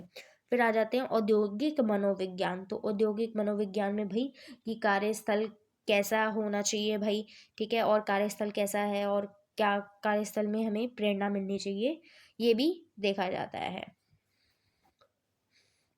अब हम देखते हैं सुकार्यिकी के लाभ फायदे क्या है। तो भाई प्रोडक्टिविटी बढ़ती है, गलतियां कम होती हैं, चोट और दुर्घटनाओं की भी जोखिम कम हो जाते हैं, और हमारी कार्य दक्षता, कार्य करने की क्षमता और अच्छी हो जाती है। तनाव, स्ट्रेस कम होता है, हमें कर्मचारियों के मनोबल को बेहतर बनाया जाता है ऐसे करके। ठीक है, कॉन्फिडेंस बढ़ता है, रोजगार संतुष्टि में वृद्धि होती है। अब हमारे को रोजगार में गंदी सी जगह भेज दिया जाए, हमें वहाँ काम करना हो, पैसा तो मिल रहा है बट सेटिस्फेक्शन नहीं है, राइट। तो रोजगार से हमें क्या होता है, संतुष्टि मिलती है, हम एक अच्छी जगह पे काम कर रहे हैं जब वहाँ सुकार्यिकी का ध्यान रखा जाता है। अब हम उद्यमिता का देखते हैं। उद्यमिता यानी कि एंटरप्रेन्योरशिप से आप क्या समझते हैं और इसके लक्षणों को भी आपको बताना है। तो भाई उद्यमिता एक नया और नव प्रवर्तक उद्यम, उत्पाद या सेवा स्थापित करने का कार्य होता है। ठीक है, उद्यमी उद्यमी वह व्यक्ति है जो नए उत्पाद या सेवा को एक उद्यम अथवा व्यवसाय का रूप देता है। ठीक है, उद्यमी कौन है, जो कि उद्यम को एक व्यवसाय का या फिर एक उद्यम का रूप देता है। ठीक है, किसी भी नए उत्पाद या सेवा को। उद्यमी नव प्रवर्तक, रचनात्मक और सुव्यवस्थित और जोखिम उठाने वाला व्यक्ति होता है। ओके, उद्यमी संसाधनों को अपने कुशाग्र बुद्धि यानी कि अच्छी बढ़िया बुद्धि से जुटाता है और उन्हें जीविका के लिए लक्ष्य बनाता है। ठीक है, तो उद्यमी आपको समझ आ गया होगा। उद्यमी कौन है, जो कि क्या करेगा, नए उत्पाद या सेवा को एक उद्यम अथवा व्यवसाय का रूप देता है। ठीक है, कोई भी एक न्यू प्रोडक्ट उसे लगा कि हाँ ये जो है ये मेरा बहुत अच्छा चल सकता है या ये समाज के काम आ सकता है। ठीक है, तो ऐसे करके वो अपना बिजनेस स्थापित करता है। अब हम देखते हैं उद्यमी जो है वो नए संगठनों की शुरुआत करता है अथवा वर्तमान संगठनों को पुनर्जीवित करने का कार्य करता है। ठीक है, तो उद्यमी में यानी कि बहुत अच्छा दिमाग होता है, क्योंकि वो नए संगठनों की शुरुआत कर सकता है और जो ठप हो गए हैं उनको फिर से जीवित कर सकता है। उद्यमी के लक्षण क्या होते हैं। तो भाई उद्यमी जो होता है ना, वो कड़ी मेहनत करने की इच्छा रखता है। ये नहीं कि अपने आलस्य में पड़ा है और मैं उद्यमी बन जाऊंगा, नहीं हो सकता ऐसे। योजना बनाने व क्रियान्वयन करने का ज्ञान और कौशल उसमें बहुत अच्छा होना चाहिए। और भाई वित्त यानी कि पैसा, सामग्री, व्यक्तियों और समय के प्रबंधन का भी कौशल उसको आना चाहिए, और उसको आता है तभी वो क्या होता है, उद्यमी होता है। फिर जोखिम उठाने का साहस उसमें होना चाहिए, बिना रिस्क के भाई कुछ नहीं है, नहीं बन सकते आप उद्यमी। एक साथ कई कार्य करने की भी योग्यता होनी चाहिए, क्योंकि ऐसे ही करना पड़ता है, मल्टीटास्किंग तो करनी पड़ती है भाई। अच्छे संप्रेषण कौशलों का भी उसमें होना चाहिए, यानी कि उसे अच्छे से बातचीत करना आना चाहिए लोगों से, तभी तो उसका उद्यम चल पाएगा। फिर कठिन मुद्दों, ठीक है, डिफिकल्ट मैटर्स से निपटने और उनके समाधान ढूंढने की भी क्षमता उसमें होनी चाहिए। फिर गतिरोधों, चुनौतियों और असफलताओं का सामना करने की भी योग्यता होनी चाहिए। अब ऐसा तो है नहीं हमेशा हमेशा अच्छा अच्छा होगा और हमेशा वो सफल होगा, है ना। उसके साथ क्या होएगा, उसके सामने चुनौतियां भी आएंगी, फेलियर्स भी उसको देखने को मिलेंगे, बट उसको क्या करना है, उसे हमेशा हिम्मत नहीं हारनी है। यथार्थवादी होना चाहिए, यानी कि वास्तविकता को समझने वाला होना चाहिए, कोरी कल्पना ना करे वो। आसमान सॉरी वह आसान समाधानों की भी अपेक्षा नहीं करना चाहिए उसको, कि मेरे को बहुत ही ईजी सॉल्यूशन मिल जाएगा, तो ऐसा भी नहीं हो सकता। और उसको विनम्र रहना आना चाहिए। ठीक है, तो अब उद्यमियों के कुछ उदाहरण देख लेते हैं, जैसे कि श्री मान नारायण मूर्ति जी, JRD टाटा, किरण मजूमदार शाह, धीरू भाई अंबानी, ये सारे क्या है, ये उद्यमियों के उदाहरण है। अब हम देखते हैं भाई, तो रोहित जो है ना वो एक फैक्ट्री में मैनेजर है। अपने क्षेत्र में उन्नति प्राप्त करने के लिए उसे कौन कौन से प्रक्रिया कौशल, अभी तो हमने ऊपर क्या पढ़े थे, जीवन कौशल, लाइफ स्किल्स पढ़े थे, अब हम सॉफ्ट स्किल्स पढ़ेंगे। ठीक है, तो उसे सॉफ्ट स्किल्स का विकास करना होगा और वही हमें विस्तार से बताना है।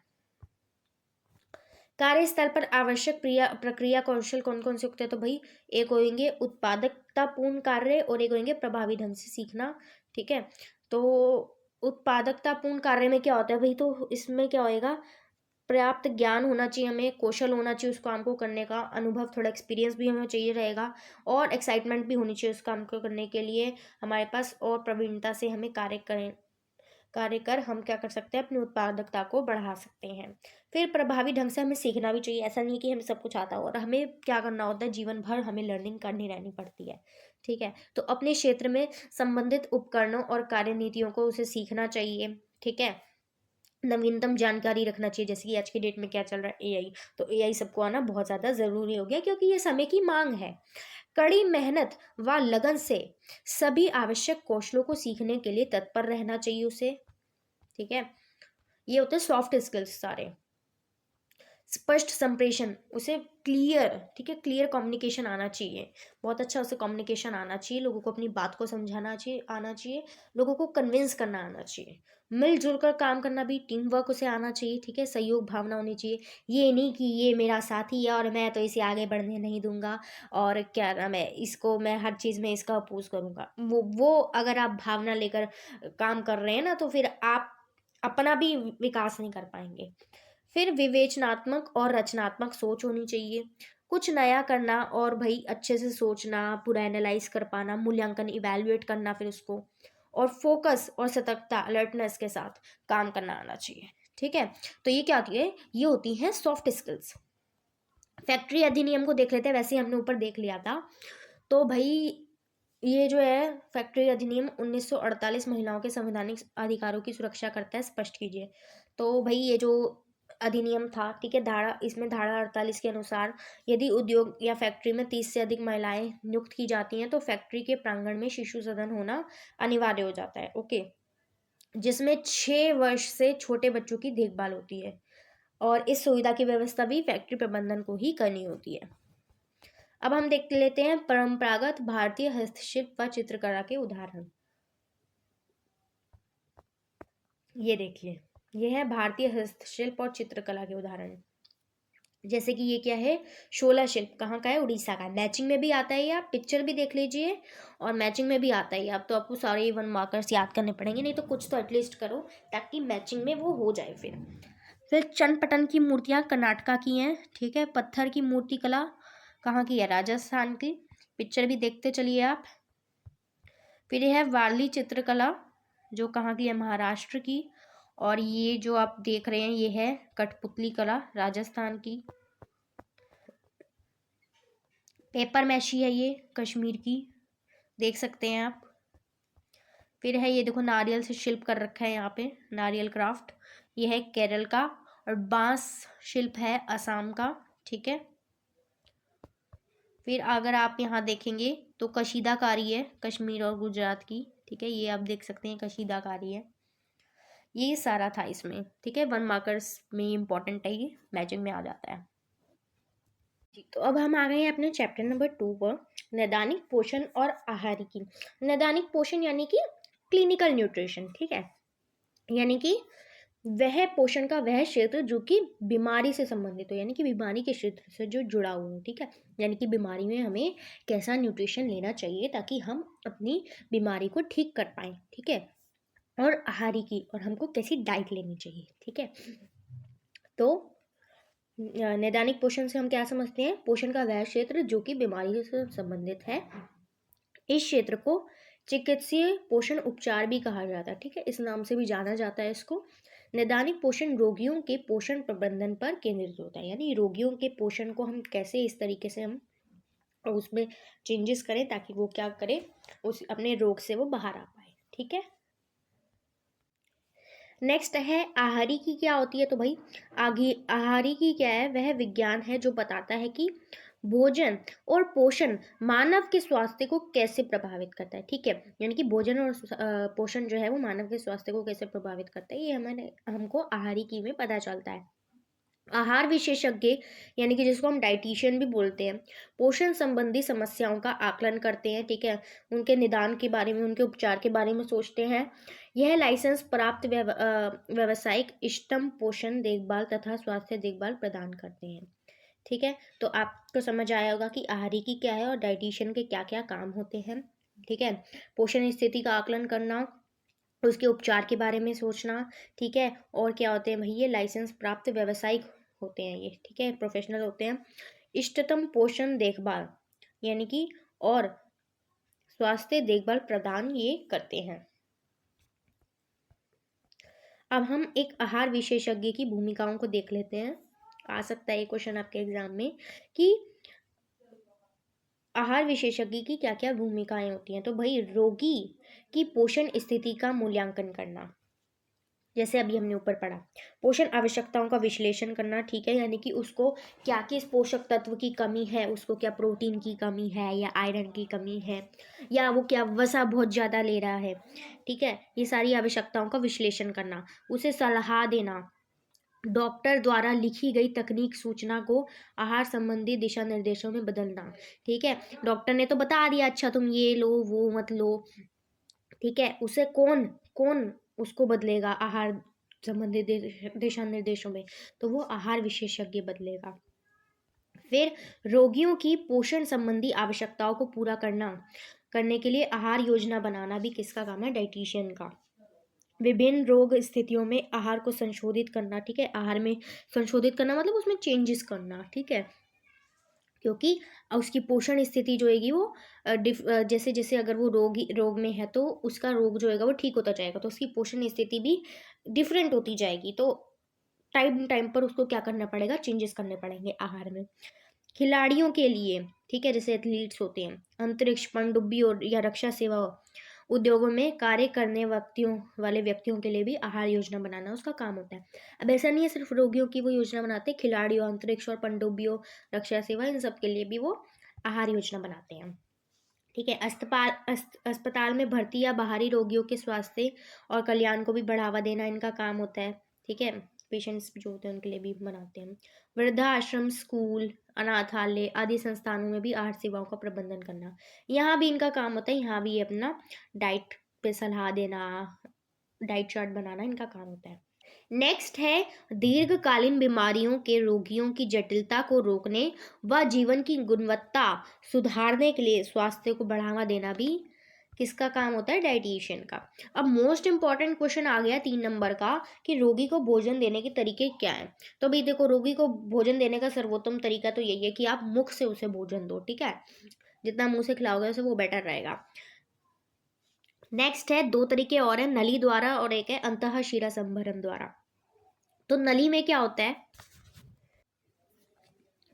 पोषण की दृष्टि से संपूर्ण भोजन नली द्वारा दे दिया जाता है। यदि जठरांत्र क्षेत्र कार्य कर रहा है तो व्यक्ति को जो कुछ दिया जाता है वह सब पचा लेता है, वह अवशोषित कर लेता है। भाई जब उसका डाइजेशन अगर सही है, भाई अगर उसका डाइजेशन सिस्टम सही कार्य कर रहा है तो भाई उसे फिर नली द्वारा भोजन दे देते हैं ताकि वो अच्छे से उसको पचा ले, उसको अब्जॉर्व कर ले, ठीक है। तो नली में तो ऐसा होता है, आपने हॉस्पिटल्स में भी देखा होगा कुछ पेशेंट्स को नली लगी हुई होती है, ठीक है। अंतःशिरा संवरण यानी कि ड्रिप ड्रिप द्वारा, ठीक है, तो रोगी को भोजन विशेष विलयनों से दिया जाता है, ठीक है, अलग अलग सॉल्यूशन से उन्हें भोजन दिया जाता है जो जिन्हें शिरा में ड्रिप द्वारा पहुंचाया जाता है। यदि व्यक्ति बेहोश हो या उसकी आहार नली में कोई समस्या हो या उसके लिए चबाना या निगलना संभव ना हो तो उसे हम ड्रिप द्वारा हम उसे भोजन देते हैं, ठीक है, ड्रिप में ही उसके सारे पोषक तत्व जो होते हैं वो रहते हैं।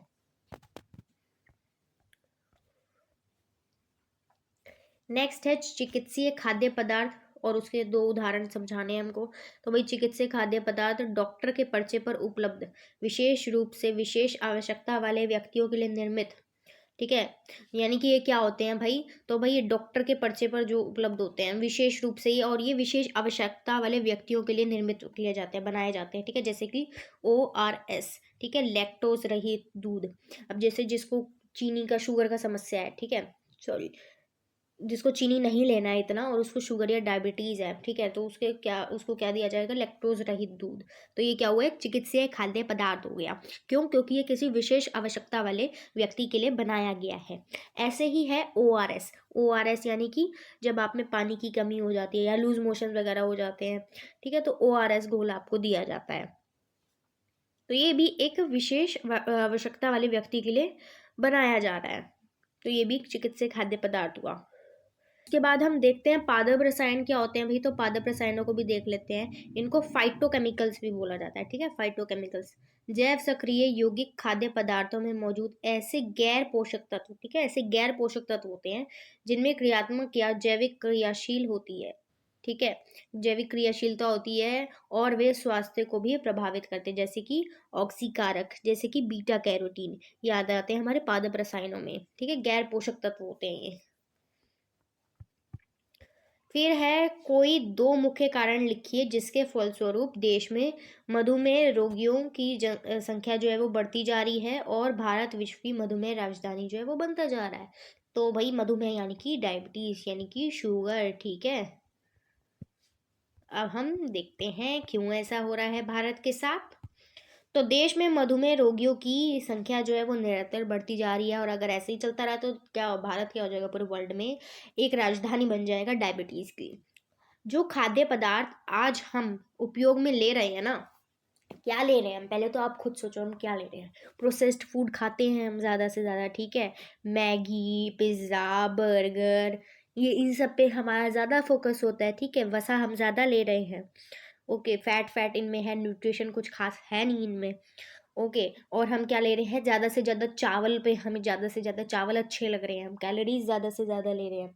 और हम ज़्यादा से ज़्यादा क्या ले रहे हैं, हम लोग ज़्यादा से ज़्यादा हम आलू ले रहे हैं, कैलोरीज उसमें ज़्यादा से ज़्यादा है, ठीक है, और ठीक है, वसा है ज़्यादा से ज़्यादा, उसमें शक्कर है, ज़्यादा से ज़्यादा शुगर है, चावल और आलू की अगर मैं बात करूँ तो इन्हें हम डेली रूटीन में लिए जा रहे हैं। तो ये जो हमारा खान पान है ना आज की डेट में, बहुत बहुत गलत खान पान है ये हमारा, और इस वजह से क्या हो रही है, डायबिटीज़ की समस्या उभर कर आ रही है, ठीक है।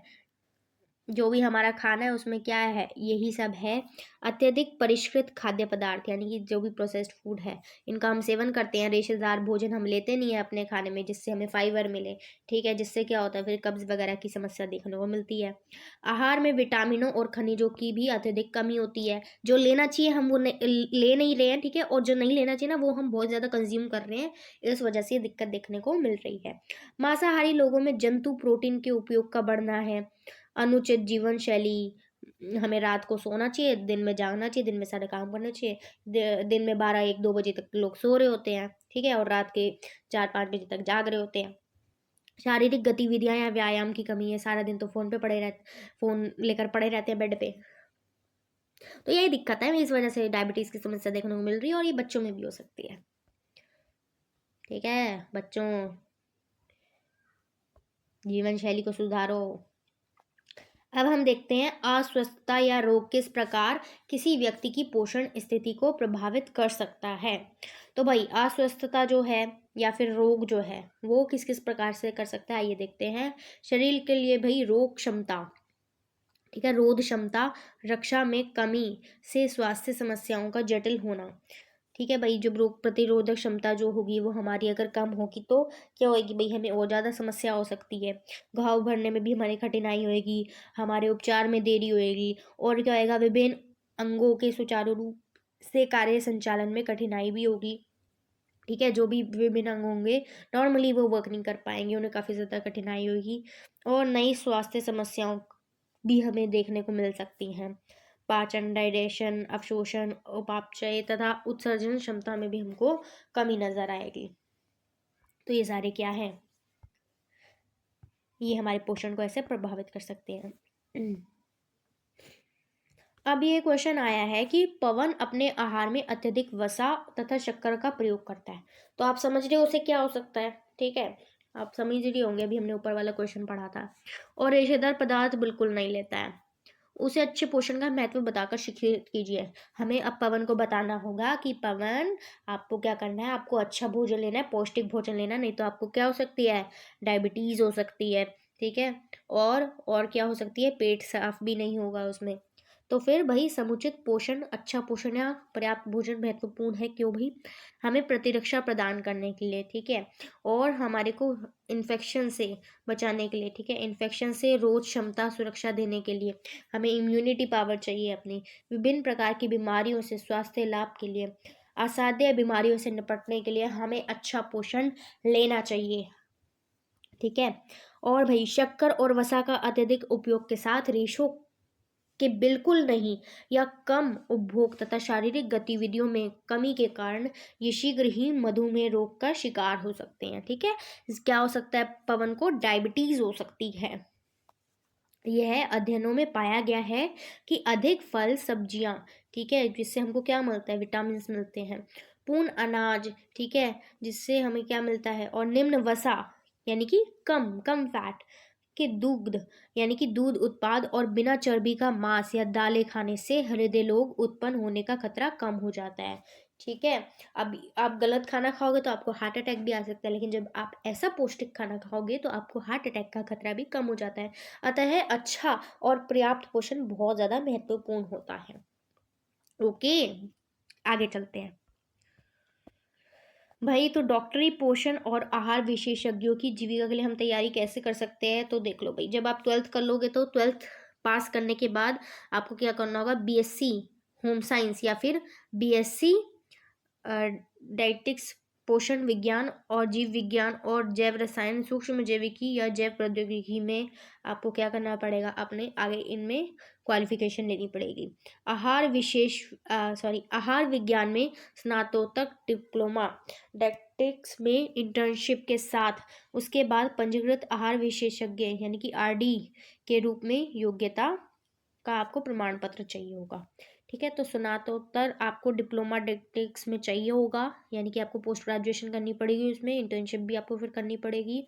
इसके अलावा क्या करना पड़ेगा आपको? खाद्य विज्ञान और पोषण अथवा आहारिकी में आपको एमएससी भी करनी पड़ेगी। ठीक है, की जा सकती है, जिससे इस क्षेत्र में और विशेषज्ञता प्राप्त हो जाएगी आपको। महाविद्यालयों और विश्वविद्यालयों की शिक्षा पूरी करने के बाद पीएचडी, ठीक है, पीएचडी चिकित्सीय शोध कार्य भी किया जा सकता है। आई होप आपको समझ आया होगा। अब हम आगे चलते हैं। क्वेश्चन नंबर 26 कह रहा है कि श्रीमान मेहता अपने हाई ब्लड प्रेशर, उच्च रक्तचाप के खतरे को कम करने के लिए नैदानिक पोषण चिकित्सक से परामर्श लेना चाहते हैं। ओके, इस संदर्भ में आप उन्हें निम्न के विषय में बताइए कि आहार चिकित्सा क्या होती है, आहार चिकित्सा के उद्देश्य क्या होते हैं। ठीक है, तो आइए देखते हैं आहार चिकित्सा क्या होती है भाई। चिकित्सीय उद्देश्य के लिए भोजन के उपयोग से संबंधित आहार विज्ञान की शाखा है यह विभिन्न रोगों से पीड़ित रोगियों की पोषण आवश्यकताओं और उनके लिए सही प्रकार के आहार निर्धारित करने से संबंधित है।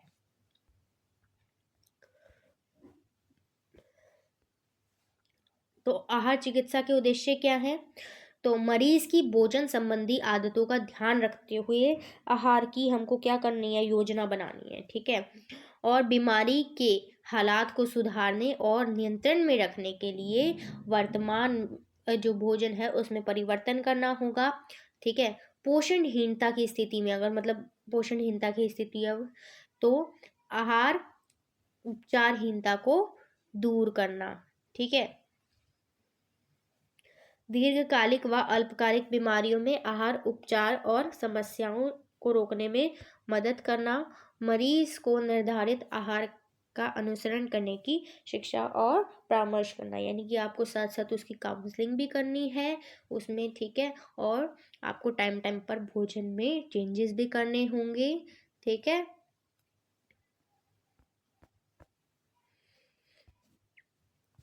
फिर गांव में पूछ रहे हैं कि उनकी पोषण स्थिति व अन्य पोषण आवश्यकता संबंधी सूचनाओं को प्राप्त करने के लिए नैदानिक पोषण चिकित्सक किस प्रकार उनका पोषण मूल्यांकन करेंगे। ठीक है, तो भाई बीमारी के दौरान पोषण देखभाल निम्न गतिविधियों का एक संगठित समूह है, जिसमें क्या क्या शामिल है? देखो भाई, पोषण स्थिति का आकलन या मूल्यांकन करना, फिर पोषण समस्याओं का निदान करना, जैसे कि हमने ऊपर वाले क्वेश्चंस में पढ़ा भी था। तो पोषण आवश्यकताओं को पूरा करने के लिए पोषण हस्तक्षेपों की योजना बनाना और वरीयता तय करना। ठीक है, ये सब करना होगा। और क्या करना होगा? पोषण देखभाल परिणामों का मूल्यांकन और जांच तथा यदि आवश्यक हो तो उनमें परिवर्तन भी हमको करना पड़ेगा पोषण स्थिति में। ठीक है, फिर पोषण देखभाल परिणामों का मूल्यांकन करना होगा, हमें इवैल्यूएट करना होगा समय समय पर कि अब कैसी स्थिति, अब कैसी स्थिति है, तथा यदि आवश्यक हो तो फिर से उसमें हमें परिवर्तन करना होगा। ठीक है, ये सारी सेम लाइन रिपीट हो गई गलती से। अब हम चलते हैं चैप्टर नंबर 3 पर। अब हम आ गए हैं चैप्टर नंबर 3 पर। तो चैप्टर नंबर 3 का नाम है जन पोषण तथा स्वास्थ्य। ठीक है, जन पोषण, पब्लिक न्यूट्रिशन तथा हेल्थ। तो भाई सबसे पहले देखते हैं जन स्वास्थ्य पोषण से हम क्या समझते हैं। तो जन स्वास्थ्य पोषण अध्ययन का वह क्षेत्र है जिसमें पोषण संबंधी बीमारियों तथा समस्याओं के नियंत्रण द्वारा अच्छे स्वास्थ्य को बढ़ावा देने का प्रयास किया जाता है। ठीक है, आई होप आपको समझ आ रहा होगा। तो पोषण ये जन स्वास्थ्य पोषण क्या है भाई, तो बीमारियों का, समस्याओं का हमें देखना होता है कि कौन कौन सी पोषण से संबंधित बीमारियां या समस्याएं हैं और हम अच्छा स्वास्थ्य कैसे ला सकते हैं, यही क्या होता है, जन स्वास्थ्य पोषण होता है। ठीक है, अध्ययन का ये क्षेत्र होता है और ये ऐसी कला और विज्ञान है जो समाज के संगठित प्रयासों एवं कार्यों द्वारा लोगों के स्वास्थ्य को उन्नत करता है, यानी अच्छा करता है, तथा विभिन्न रोगों व उनकी परिस्थितियों को रोकथाम करके उनकी जो लाइफ होता है, ठीक है, उसको बढ़ाता है। अब हम देखते हैं कुपोषण को दूर करने के क्या कारण है।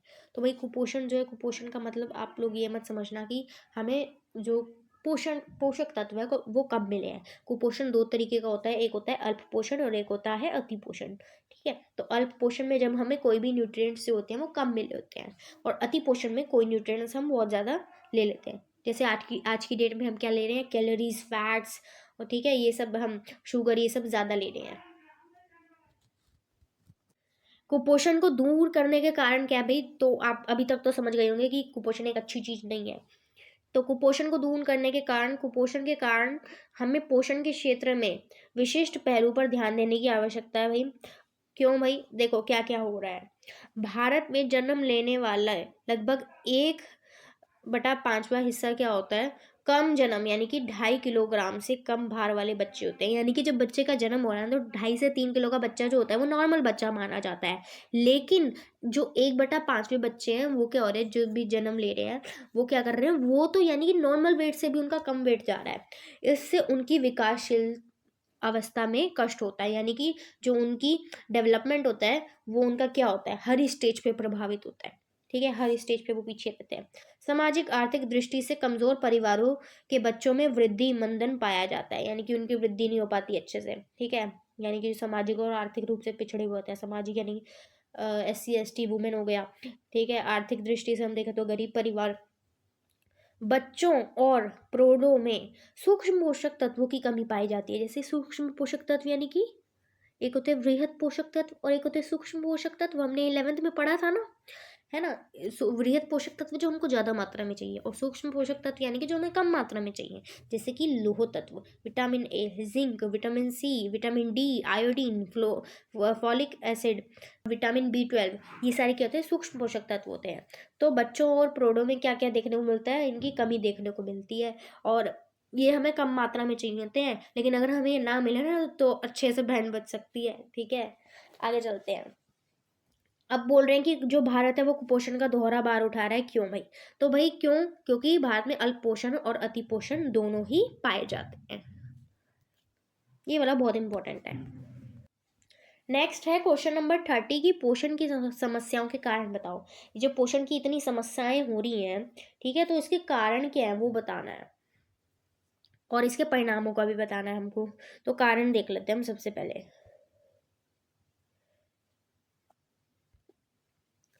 तो भाई लोग जो होते हैं कम भोजन खाते हैं, ठीक है, या गरीबी एक रीज़न हो सकता है कि वो भोजन ही कम ले रहे हैं। ठीक है, या फिर अच्छा भोजन नहीं ले पा रहे हैं। और क्या होता है भाई, शौचालय की कम सुविधा, यानी कि एक हाइजीनिक जगह पे शौच ना करना। फिर सरकार की नीतियाँ भी कुछ रीज़न है इसका। और स्वास्थ्य सेवाओं तक पहुँच ना होना। ठीक है, अगर हमको कोई भी दिक्कत हो रही है तो हमारे आसपास कोई ढंग का अस्पताल ही नहीं है तो फिर कैसे चलेगा। फिर कृषि में जो नीतियाँ आजकल जो इतना नकली चीज़ें उगाई जा रही है, और फिर आर्थिक कारक भी पैसा वैसा ना होना, पेयजल अच्छा उपलब्ध ना होना, भाई पानी गंदा पियोगे तो कैसे स्वस्थ रहोगे। फिर अपर्याप्त सफाई, आप अपने घर में भी गंदगी रख रहे हो या आप एक स्लम एरिया में रह रहे हो, ठीक है, तो फिर तब भी पोषण की समस्याएं आपको देखने को मिल सकती हैं। फिर सामाजिक और सांस्कृतिक कारक भी होते हैं कुछ, जैसे कि समाज में SC STs और वुमेन को इतना अच्छा नहीं माना जाता था पहले। अभी भी कुछ ऐसी जगह है जहाँ पे उनके साथ भेदभाव किया जाता है। ठीक है, वुमेन के साथ खासकर तो वुमेन तो आज भी निशाने पे रहती है, हालांकि वुमेन बहुत आगे बढ़ चुकी है। और सांस्कृतिक कारक भी कुछ होते हैं, जैसे कि हमें ये नहीं खाना या वो नहीं खाना, ये हमारे रिवाज में नहीं है। ठीक है, आगे चलते हैं। तो भाई भारत में अति पोषण के क्या कारण है और इसके कुप्रभावों को भी हमको बताना है। तो आहारी पद्धतियों और जीवन शैली में बदलाव हो रहा है, ठीक है, इसलिए अति पोषण जो है वो बढ़ रहा है, क्योंकि हम तो दिन में सोते और रात को जागते हैं। लोग कम श्रम करते हैं, मेहनत कम करते हैं, फिजिकल वर्क कम कर रहे हैं, यातायात के दूरगामी साधनों पर निर्भर रहते हैं, यानी कि हमें कहीं भी जाना है, हम अगर पास वाली दुकान पे भी जाना है तो स्कूटी निकाल लेंगे। ठीक है, पैदल कम नहीं चलना हमको, एक्सरसाइज तो करनी ही नहीं है। घर के बाहर की शारीरिक गतिविधियां कम करने लगे हैं। बच्चे मैदान में नहीं खेलते हैं, फ़ोन में उन्हें गेम खेलना होता है, पबजी खेलना होता है, वी प्ले खेलना होता है, और फायर वाला वो जो गेम था वो खेलना होता है। ठीक है, और क्या होता है भाई, लोग संसाधित खाद्य पदार्थ, पैकेट फूड्स, ये नमकीन ज़्यादा अच्छी लगती है बच्चों को। ठीक है, तले खाद्य पदार्थ, समोसे, ब्रेड पकोड़े, अल्पाहार, स्नैक्स, मैक्रोनीज, ठीक है, पाश्चात्य भोजन, ठीक है, बर्गर, पिज्ज़ा, ये बहुत अच्छा लगता है हमें। इस वजह से अति पोषण बढ़ रहा है। क्यों? क्योंकि हम अति में कोई पोषण ले रहे हैं, जैसे कि वसा और शक्कर। साबुत अनाजों, दालों, सब्जियों और फलों का सेवन जो है वो कम हो चुका है, रेशा भी बिल्कुल नहीं ले रहे हैं। अब हम देख लेते हैं कि हम अति पोषण के कौन कौन से कुप्रभाव हैं। ठीक है, यानी कि कौन कौन से बुरे प्रभाव हमको देखने को मिले हैं। तो भाई देखो, अनुचित भार में वृद्धि हो रही है। ठीक है, यानी कि वो वेट जो है वो बहुत ज़्यादा बढ़ रहा है, ओबिसिटी की ओर जा रहे हैं बच्चे, बच्चे भी बड़े भी। ठीक है, डायबिटीज़ हो रही है, गठिया रोग देखने को मिल रहा है, और घर के खर्चे भी बढ़ रहे हैं, हाई बीपी, कैंसर भी हो सकता है इससे, और जीवन की गुणवत्ता पर तो असर पड़ ही रहा है। अब हम देखते हैं जो इस चैप्टर में अगर सबसे ज़्यादा कोई इंपॉर्टेंट क्वेश्चन आता है वो यही है।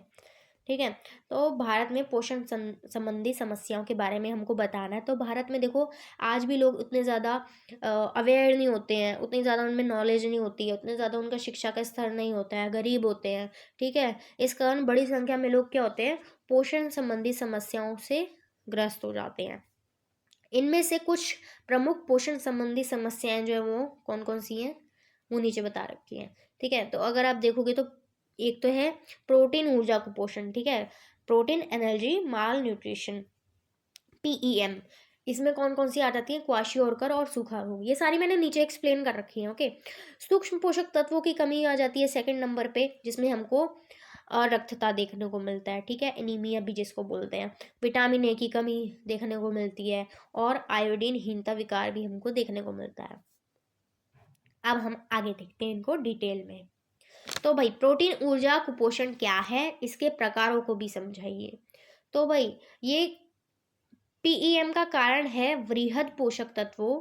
ठीक है, वृहद पोषक तत्वों अर्थात यानी कि कौन कौन से, ऊर्जा और प्रोटीन का पर्याप्त अंतर्ग्रहण बच्चों को, बड़ी उम्र के लोगों को, और जो क्षय रोग या फिर जो एड्स से ग्रसित है उन्हें इस कुपोषण का खतरा रहता है। ठीक है, कौन कौन है खतरे में वो हमने जान लिया। इसका निर्धारण जो होता है वो मानक मितिक माप द्वारा किया जाता है। ठीक है, कि बच्चे को ये है या नहीं है, तो वो हम भार और ऊंचाई देखकर हम बॉडी मास इंडेक्स जो होता है वो निकाल कर पता चलता है। फिर अब हम देखते हैं हम सूखा रोग को। तो सूखा रोग क्यों होता है भाई, भोजन और ऊर्जा की कमी से होने वाला विकार है। ये क्यों होता है, भोजन और ऊर्जा की कमी से होने वाला विकार है सूखा रोग, जिसको हम मरासमस भी बोलते हैं। यह रोग अधिकतर 15 महीने तक के बच्चों में पाया जाता है। ठीक है, ये डिफरेंसेस नीचे वाला जो अभी आएगा आपका दूसरा क्वाशियोरकर, और उसमें इसमें और उसमें आपको ध्यान रखने हैं। ठीक है, ये ऊर्जा की कमी से होने वाला विकार है, और ये 15 महीने तक के बच्चों में पाया जाता है। इसका प्रमुख कारण ये होता है कि माता का दूध जो होता है वो समय से पहले छुड़ा दिया जाता है, और बच्चे को ऊपरी आहार से मिलने वाले प्रोटीन की मात्रा और पोषण में कमी होती है। ठीक है, तो ये इसका मेन रीजन होता है। और इसका अगर हम ग्रीक भाषा में मरासमस का अर्थ देखें तो इसका होता है वो अर्थ व्यर्थ। ठीक है, लक्षण क्या क्या होते हैं भाई, तो लक्षण आइए देख लेते हैं। तो लक्षण देखो तो पीड़ित बच्चों की मांसपेशियां जो होती हैं वो कमजोर हो जाती हैं, बच्चों का वजन बहुत कम हो जाता है और चेहरा बंदर जैसा होता है, बूढ़े आदमी जैसा। ठीक है, हड्डियों का ढांचा बूढ़े आदमी जैसे दिखने लगता है, चेहरा झुर्रीदार हो जाता है, पेट इतना स्पार्ट हो जाएगा कि क्रमाकुंचन यानी कि जो सारी एक्टिविटीज, जो पचड़ा है सब कुछ उसमें पूरा आपको सब कुछ एक्टिविटी दिखने लग जाएगी उसमें। बच्चा जो होएगा वो चिड़चिड़ा हो जाएगा, उसके रोने तक की आवाज़ नहीं आएगी, और जब वो दूध पिएगा तो ऐसा लगेगा मानो कितने जन्मों से वो भूखा है। इस रोग के दौरान अक्सर जो होता है वो पेट खराब हो जाता है। ठीक है, जिससे क्या होता है विटामिन, खनिज, लवण, पानी नष्ट हो जाता है सब कुछ, क्योंकि पेट खराब हो रहा है, लूज मोशन हो रहा है, तो क्या निर्जलीकरण हो जाता है। ठीक है, बच्चे को पतले दस्त लग जाते हैं जो एसिडिक होते हैं, और जो रोग होते हैं वो इस स्थिति को और बिगाड़ देते हैं।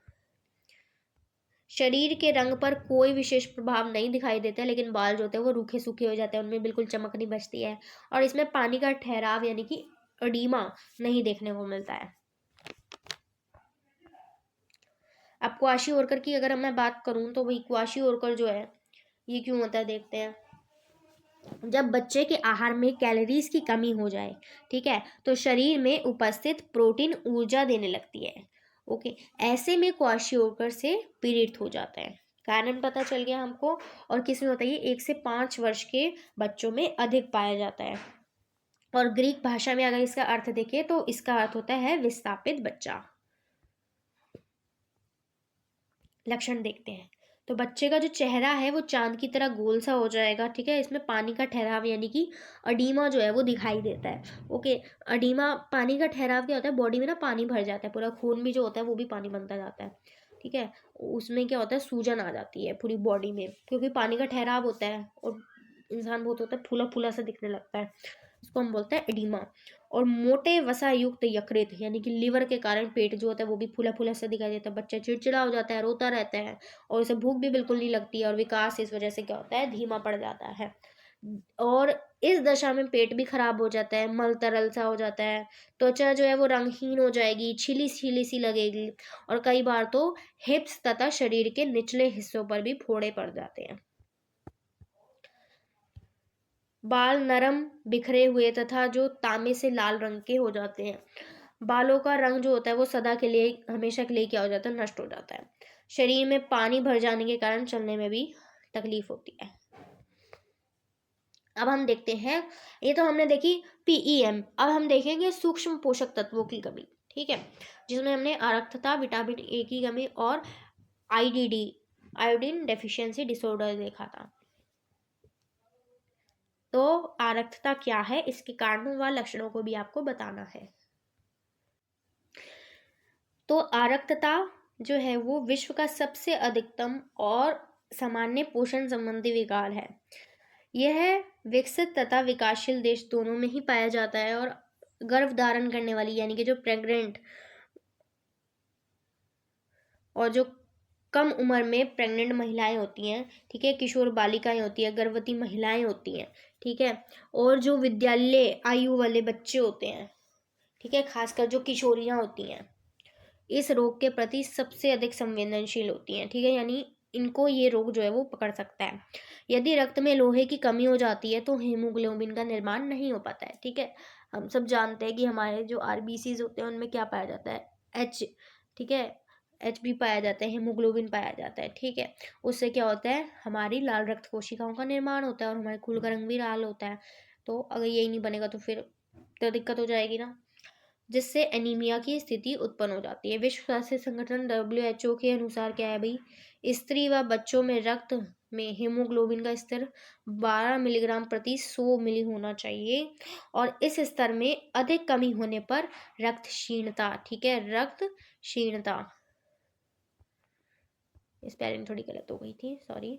ठीक है, रक्त क्षीणता के लक्षण जो है वो दिखाई देने लगते हैं। अब हम कारणों पे चलते हैं। तो भाई आहार में लोहे की कमी, और आहार द्वारा लिए गए लोहे का शरीर में पूरी तरह से अवशोषित ना होना। ठीक है, किशोरियों में तीव्र वृद्धि की अवस्था व रजस्राव के कारण, पीरियड्स के कारण, ठीक है, और दुर्घटना में बहुत ज़्यादा खून बह जाने के कारण, या फिर बहुत ज़्यादा खून डोनेट करने देने की वजह से ये हमें देखने को मिलता है।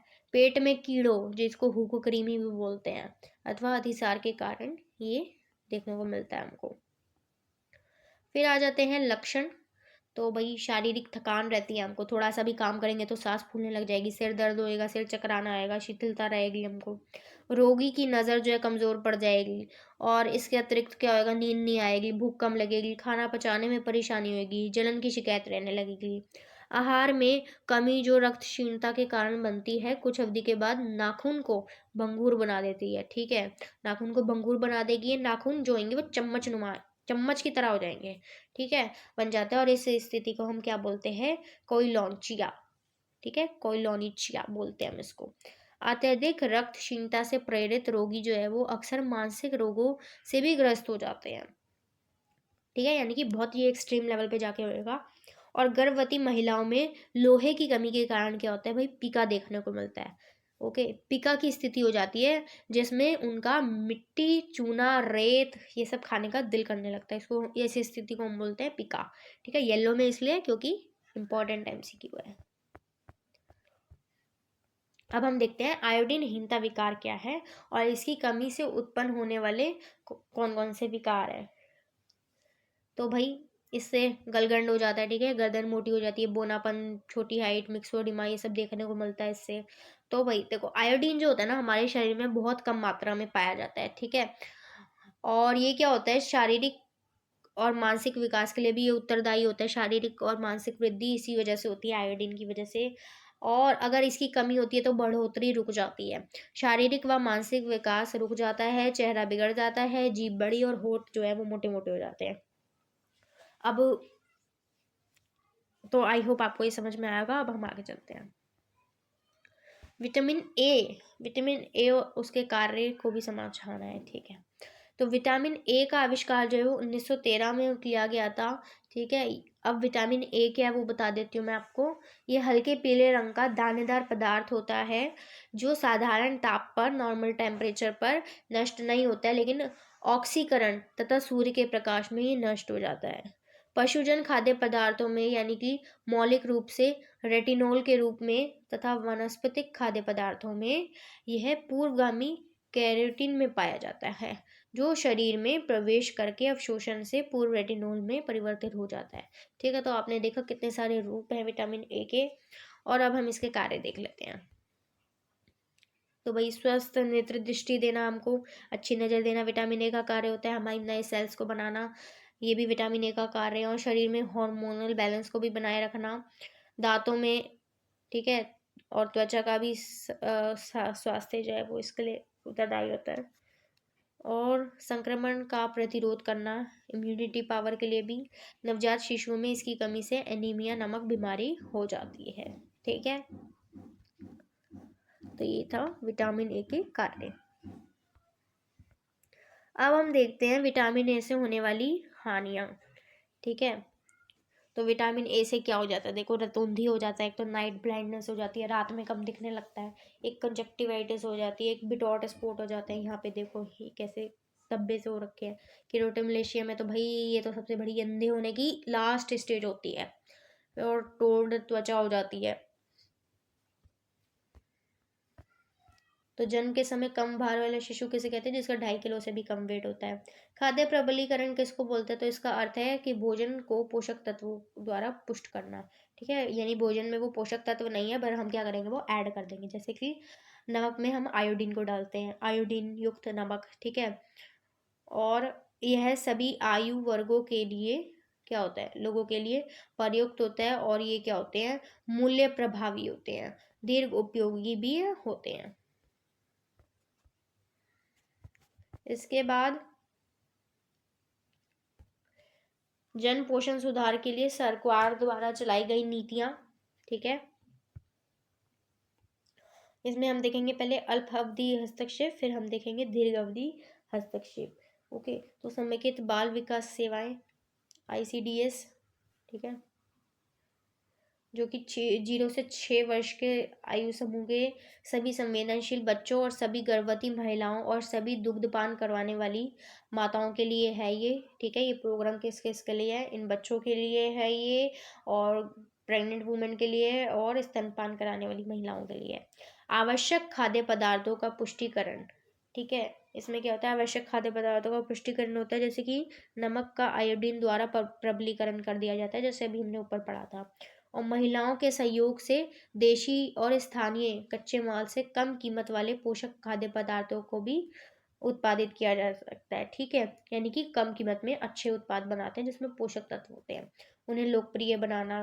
संवेदनशील वर्गों में सूक्ष्म पोषक तत्वों की कमी पर नियंत्रण लाना, जैसे बच्चे, गर्भवती महिलाएं, दुग्धपान कराने वाली माताओं को लौह तत्व और विटामिन ए और फोलिक एसिड की कमी जो है वो ना होने देना।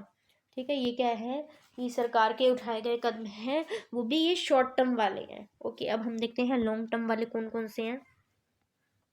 तो लॉन्ग टर्म में है इसमें खाद्य सुरक्षा को सुनिश्चित करना। ठीक है, जिसमें भोजन उपलब्धता में सुधार किया जाता है, यानी कि सबके पास भोजन पहुंचना चाहिए, कोई भी गरीब या कोई भी उससे वंचित नहीं रहना चाहिए। इसके लिए क्या चलाया जाता है, पीडीएस चलाया जाता है। ठीक है, पब्लिक डिस्ट्रीब्यूशन सर्विसेज, जो राशन प्रणाली होती है। पोषण की दृष्टि से पोषक तत्वों से युक्त पदार्थों की उपलब्धता को भी सुनिश्चित करके आहार पद्धतियों में सुधार लाया जाता है। अब हम आगे देखते हैं, तो वही ग्रामीण और शहरी गरीबों के लिए गरीबी कम करना। ठीक है, उनको रोजगार दिलवाना, ऐसी योजनाएं लेकर आना, जैसे कि मनरेगा था, प्रधानमंत्री रोजगार योजना हो गया। जन वितरण प्रणाली पीडीएस, जो मैंने अभी आपको बताया, भूमि सुधार को लागू करके स्वास्थ्य और परिवार कल्याण में सुधार करके खाद्य पदार्थों में मिलावट को ना होने देना। ठीक है, उसके लिए हम अभी बहुत सारे आगे पढ़ेंगे चैप्टर 4 और 5 में कि खाद्य पदार्थों में जो मिलावट होती है उनकी जांच कैसे होती है, उन पे कौन कौन से ऐसे मार्क्स होते हैं। तो मीडिया को सम्मिलित करके आधारभूत पोषण की जानकारी देकर भोजन पोषण कार्यक्रमों की निगरानी करके, मॉनिटरिंग करके, महिलाओं के शिक्षा स्तर में सुधार करके, ठीक है, समाज की भागीदारी से ये सारे हो जाएंगे। चैप्टर नंबर 4, खाद्य प्रसंस्करण और प्रौद्योगिकी। इस चैप्टर में हम जानेंगे कि खाद्यों का प्रसंस्करण क्यों किया जाता है, ये पैकेट फूड्स क्यों बनाए जाते हैं। ठीक है, क्या रीज़न होता है इसके पीछे और क्या टेक्नोलॉजी होती है वो हम जानेंगे। तो खाद्य प्रौद्योगिकी क्या होती है, हमारा पहला प्रश्न है। ये प्रौद्योगिकी का एक ऐसा विज्ञान है जिसमें वैज्ञानिक अनुप्रयोगिक यानी कि साइंटिफिक एक्सपेरिमेंट्स के साथ साथ सामाजिक आर्थिक ज्ञान और उत्पादन के कानूनी नियमों का व्यवहारिक उपयोग होता है। ठीक है, खाद्य विज्ञान और खाद्य अभियांत्रिकी का उपयोग करके सुरक्षित पोषक, संपूर्ण वांछनीय के साथ सस्ते सुविधाजनक खाद्य पदार्थों का चयन, भंडारण, संरक्षण, संसाधन पैक करके कौशलों को विकसित किया जाता है। ठीक है, तो इतना सब कुछ होता है इसमें।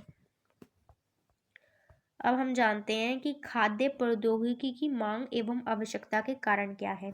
तो देखो भाई, भारत की कृषि जो है, भारत जो क्या है वो कृषि न्यून वाले देश हैं, यानी कि कृषि अधिक आय वाले देश में बदलने के कारण कृषि और बागवानी के उत्पादों के भंडारण और प्रसंस्करण की आवश्यकता उत्पन्न हो गई। यानी कि जो भारत है वो कृषि न्यून से कृषि अधिक आय वाले देश में जाने वाला है, और इस कारण से क्या है भाई, कृषि और बागवानी के उत्पादों की भंडारण और प्रसंस्करण की आवश्यकता जो है वो उत्पन्न हुई है। जीवन शैली में परिवर्तन हुआ है भाई। अब देख लो ना आप, पहले जो महिलाएं होती थी वो घर में रहती थी, आज की डेट में महिलाएं भी बाहर कमाने जाती, तो घर पे खाना बनाने का उतना टाइम नहीं होता है। ठीक है, या हमें ऐसा खाना चाहिए होता है जो जल्दी बन जाया करे, खाना न बनाने का कम समय मिलता है, हम क्या करते हैं, पैकेट फूड्स जो चॉप्ड वेजिटेबल्स मिलते हैं वो वाले पैकेट्स लेके आ जाते हैं, है ना। और आपको पता है कि पहले से अगर वेजिटेबल्स को हम चॉप करके रख देते हो तो उनमें उतने पोषक तत्व भी नहीं बचते हैं। ठीक है, पैकेट फूड्स, मैगी 2 मिनट में तैयार, राइट। तो इस वजह से क्या हो रहा है, मांग बढ़ रही है खाद्य प्रौद्योगिकी की, और आवागमन, लोग ज़्यादा से ज़्यादा आने जाने लगे हैं, बाहर खाने का जो एक कल्चर सा चल गया है। वैश्वीकरण भी एक इसका कारण है। क्यों भाई, वैश्वीकरण, हम वेस्ट के लोगों से बहुत ज़्यादा प्रभावित हो रहे हैं। क्यों, क्योंकि हम तभी तो मॉडर्न बनेंगे। और सामान्य अनाजों में कुछ पोषक तत्वों की कमी होती है, अतः उन पोषक पदार्थों को मिलाकर खाद्य पदार्थों का प्रबलीकरण भी किया जाता है। ठीक है, अब जैसे नॉर्मली किसी में नहीं है, नमक में नहीं है, तो हम उसमें आयोडीन डाल देते हैं और उसका प्रबलीकरण कर देते हैं। फिर FSSAI के नमक, ठीक है, गेहूं के आटे, दूध, तेलों जैसे मुख्य खाद्य पदार्थों के प्रबलीकरण के लिए मानक निर्धारित किए जाते हैं, और वो मानक अभी हम सारे पीछे पढ़ेंगे, पीछे नहीं, सॉरी, जैसे जैसे वीडियो आगे बढ़ेगी। हृदय रोग, ठीक है, डायबिटीज जैसे रोगों की बढ़ती व्यापकता के कारण वैज्ञानिकों के लिए आवश्यक हो गया कि खाद्यों में कुछ पोषक तत्वों की मात्रा को बदला जाए। इस वजह से भी डिमांड बढ़ती जा रही है। भोजन पदार्थों के बारे में उपभोक्ता के परिवर्तित नजरिए के कारण भी, और रसायन पीड़कनाशियों और परिरक्षकों से मुक्त खाद्य पदार्थों की मांग के कारण स्थूल के नाशवान खाद्य पदार्थों को अधिक उपयोगी, सांद्रित, लंबे समय तक स्थायी रहने योग्य और स्वादिष्ट खाद्य और पेय पदार्थ में बदले जाते हैं। राइट। हमको आजकल सब कुछ पैकेट चाहिए होता है क्योंकि हमारी जीवन शैली ऐसी होती जा रही है, कुछ मजबूरी कह लो और कुछ शौक भी कह लो। ठीक है।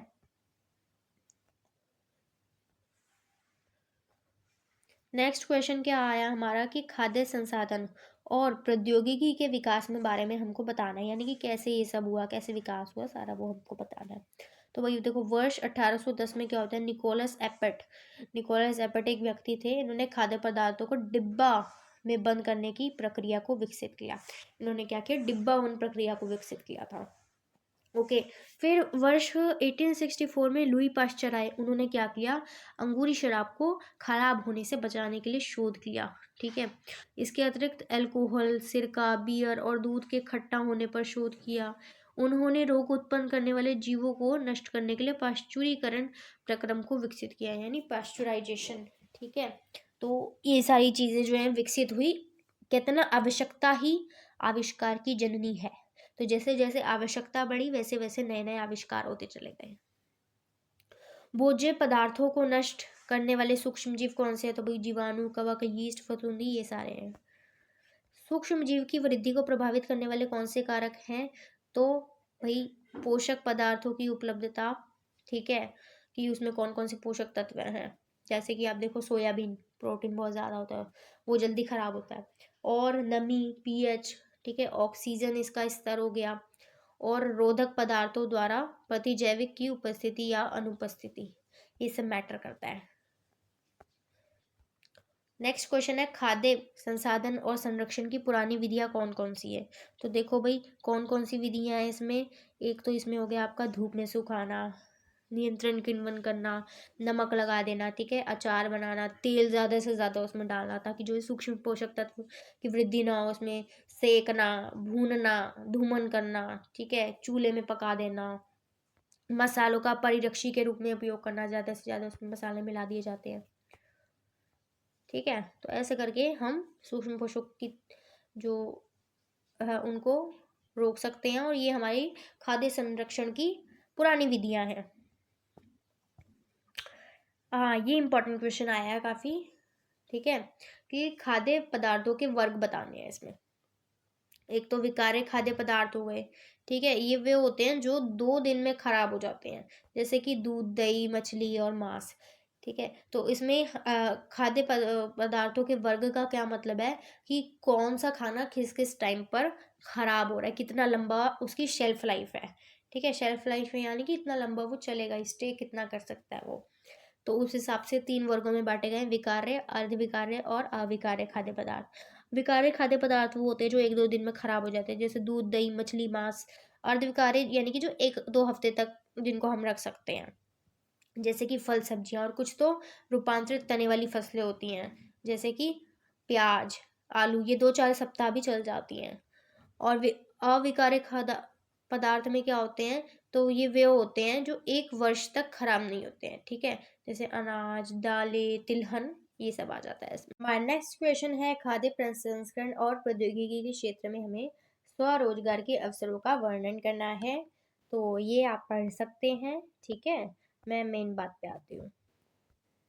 तो देखो, कौन कौन से अवसर हैं हमारे पास। तो एक तो हमको क्या करना है भाई, हम उत्पादन प्रबंधन का कार्य कर सकते हैं। ठीक है, उत्पादन मैनेजमेंट का।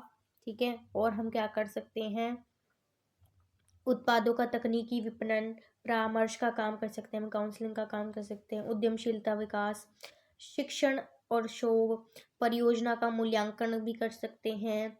ठीक है, परियोजना की वित्तीय व्यवस्था की देखरेख कर सकते हैं हम, शोध और विकास पे ध्यान दे सकते हैं, इसमें करियर बना सकते हैं, परियोजना का कार्यान्वयन, इम्प्लीमेंटेशन करवाने का भी हम इसमें अवसर बना सकते हैं, जीविका का अवसर हो सकता है। विपणन और विक्रय अधिकारी का काम हम कर सकते हैं। संवेदी मूल्यांकन भी कर सकते हैं। गुणवत्ता का आश्वासन, ठीक है, गुणवत्ता अच्छी रहे उसमें भी हम करियर बना सकते हैं। ठीक है, ये सारी पोस्ट पर हम कार्य कर सकते हैं। चैप्टर नंबर 5 पर आ चुके हैं खाद्य गुणवत्ता और खाद्य सुरक्षा। ठीक है, खाद्य मतलब होता है खाना। ठीक है, खाद्य की गुणवत्ता, क्वालिटी और खाद्य की सेफ्टी। ठीक है, तो खाद्य सुरक्षा का क्या अर्थ है भाई? तो खाद्य सुरक्षा का अर्थ है कि खाद्य पदार्थ उपभोक्ताओं के लिए किसी भी प्रकार से क्षतिपूर्ण नहीं होना चाहिए, यानी कि लोगों के लिए वो सेफ होना चाहिए, किसी भी प्रकार से लोगों को उसका खतरा नहीं होना चाहिए, उनके स्वास्थ्य के लिए वो पूर्ण रूप से सुरक्षित है। ठीक है, ये होती है खाद्य सुरक्षा। अब नेक्स्ट क्वेश्चन है कि खाद्य जनित रोगों के कुप्रभाव को समझाना है। तो भाई कुप्रभाव को देखते हैं भाई, अगर खाद्य जनित रोग हमें, यानी कि खाने से हमें कोई रोग हो रहा है अगर, ठीक है, खराब खाना हमने खा लिया, उससे कोई रोग कर रहा है हमको, तो हमारी मृत्यु, डेथ भी हो सकती है। ठीक है, और व्यापार करने में दिक्कत आएगी हमको, हम गलत खाना बेचेंगे तो हमें व्यापार करने में दिक्कत आएगी। पर्यटन, टूरिज्म पर भी इसका असर पड़ेगा, और धन में जो हमें धन अर्जन में भी हमको क्या होएगा, हानि होएगा, हम पैसा नहीं कमा पाएंगे। आर्थिक विकास से रुकावट हो जाएगी, पूरे देश पे पूरा असर पड़ सकता है ये।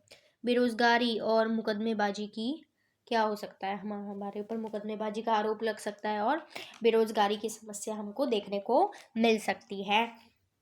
अब हम चलते हैं कि खाद्य संकट जो है वो कितने प्रकार के होते हैं। तो खाद्य संकट कितने प्रकार के हैं? मेनली 3 टाइप के हैं। ठीक है, देखो पहला तो देखो जैविक संकट है, दूसरा है आपका भौतिक संकट, और तीसरा है आपका रासायनिक संकट। ओके, तो जैविक संकट में क्या है भाई? जैविक यानी कि जिसमें जीवन है, ठीक है, जिसमें जीवन है, वो क्या हो जाएंगे? सूक्ष्म जीव रोग। ठीक है, यानी कि सूक्ष्म जीवों से होने वाला रोग। ओके, दिखाई देने वाले जैविक संकट हो सकते हैं जैसे कि इल्ली, मक्खी, कृमि, ये सब। ठीक है, दिखाई ना देने वाले भी कुछ जैविक संकट हो सकते हैं जैसे कि सूक्ष्म जीविक, विषाणु, फफूंदी, प्रोटोजोआ, खमीर, जीवाणु, ये सब हमारे खाने में उत्पन्न हो सकते हैं, और अगर हमने ऐसा खाना खा लिया तो हमको खाद्य जनित रोग हो सकता है। फिर आ जाते हैं हमारा भौतिक संकट। भौतिक संकट यानी कि जो कुछ भौतिक वस्तु हो, ठीक है, कोई भौतिक वस्तु हो, भौतिक वस्तु का खाद्य पदार्थों में पाया जाना, गिर जाना या जबरदस्ती मिलाया जाना। ठीक है, कोई बीड़ी सिगरेट गिर गई, हमने ऐसा खाना खा लिया तो फिर दिक्कत हो जाएगी हमको। बाल, पत्थर, बटन, कील, नट बोल्ट, दिया सिलाई, ये सब। फिर कोई रासायनिक संकट भी हो सकता है जिसमें रसायनों का उपयोग किया गया हो, केमिकल्स का। खाद्य पदार्थों में प्राकृतिक रूप से पाए जाने वाले या फिर अनजाने में मिलाए जाने वाले या जानबूझकर मिलाए जाने वाले कुछ रासायनिक संकट हो सकते हैं, जैसे कि कीटनाशक अवशेष, रसायन, विषैली धातुएं हो गई, ठीक है, पॉलीक्लोरीकृत धातुएं, परिरक्षण, खाद्य रंग, ठीक है, फूड में कलर भी मिलाया जाता ना, तो ये सारे।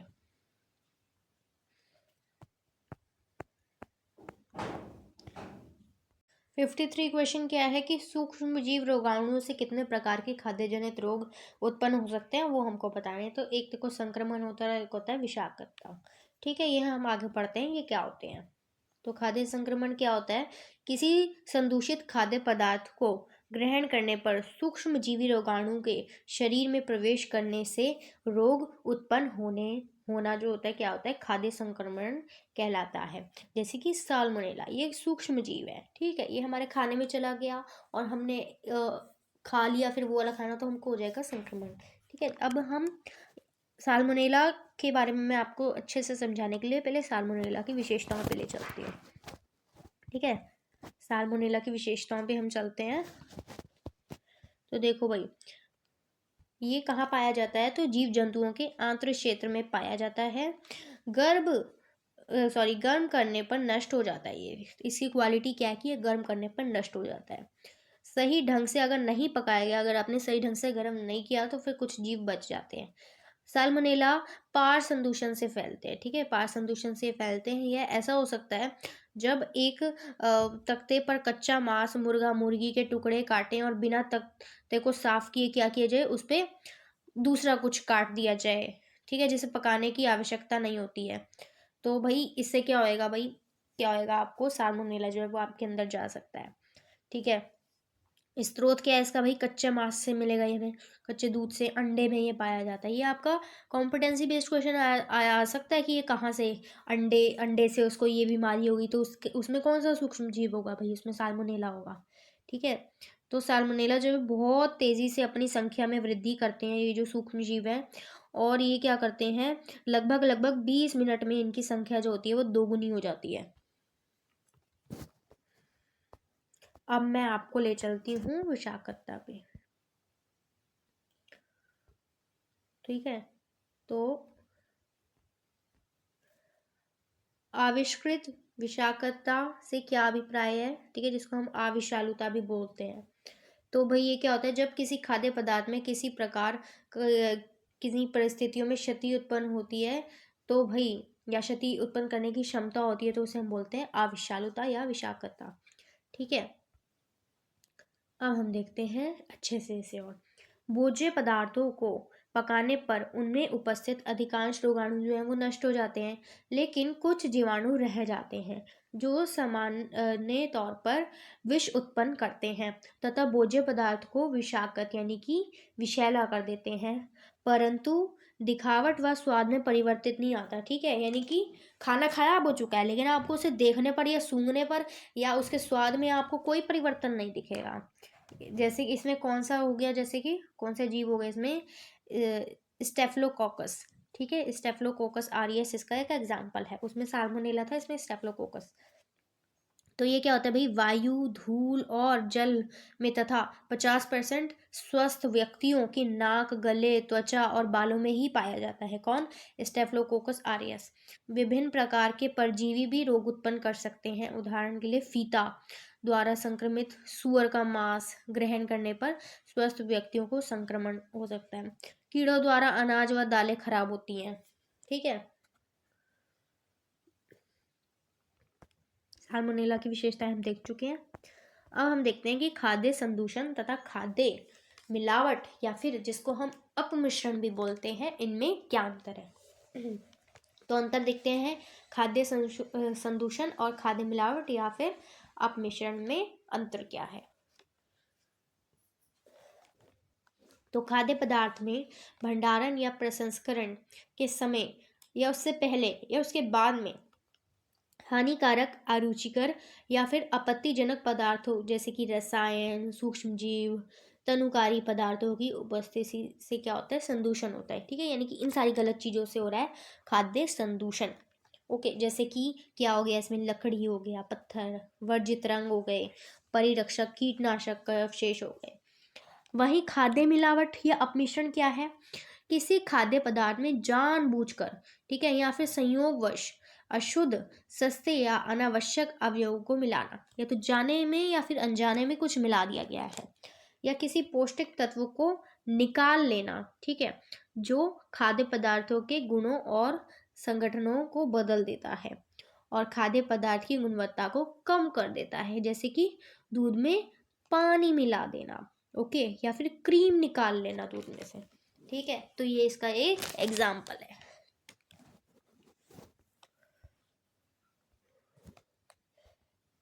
नेक्स्ट क्वेश्चन है कि खाद्य मानक क्या होते हैं और ये कितने प्रकार के हैं। ठीक है, ये भी एक इम्पोर्टेंट क्वेश्चन है।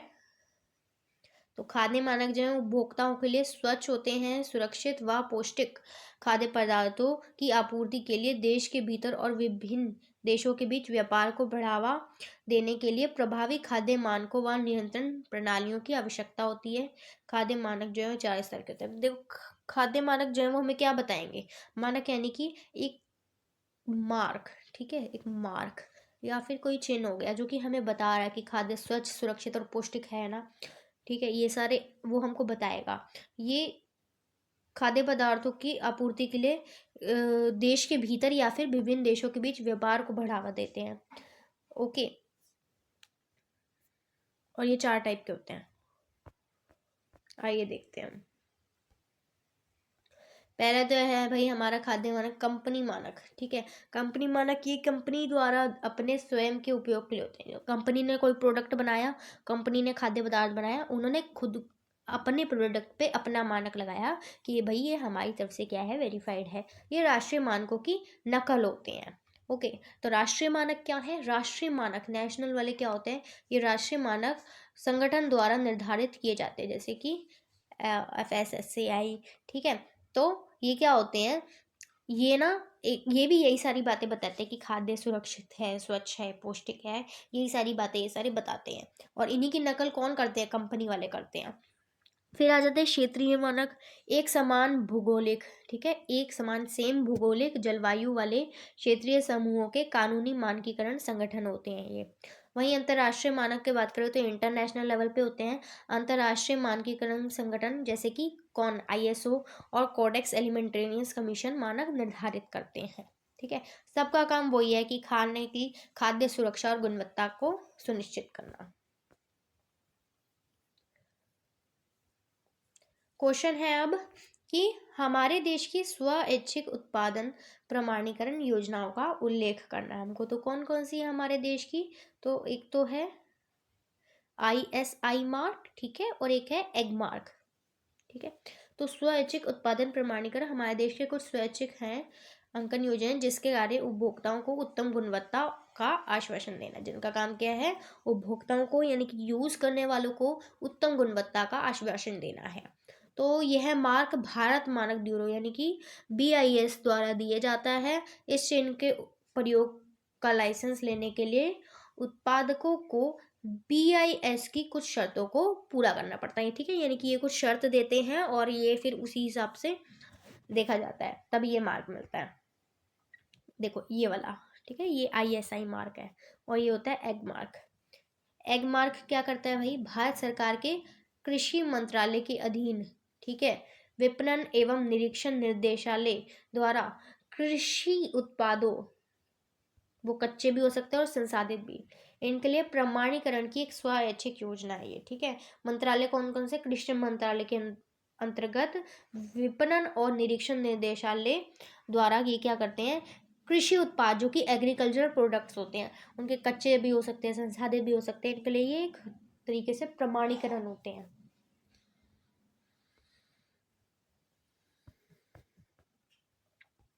अगला क्वेश्चन है खाद्य सुरक्षा और मानक अधिनियम FSSAI 2006 के बारे में हमको बताना है। FSSAI खाद्य सुरक्षा और मानक अधिनियम 2006 भारत सरकार द्वारा खाद्य सुरक्षा सुनिश्चित करने के लिए कई नियम बनाए गए, परंतु खाद्य उद्योग को यह बहुत पेचीदा लगने लगा।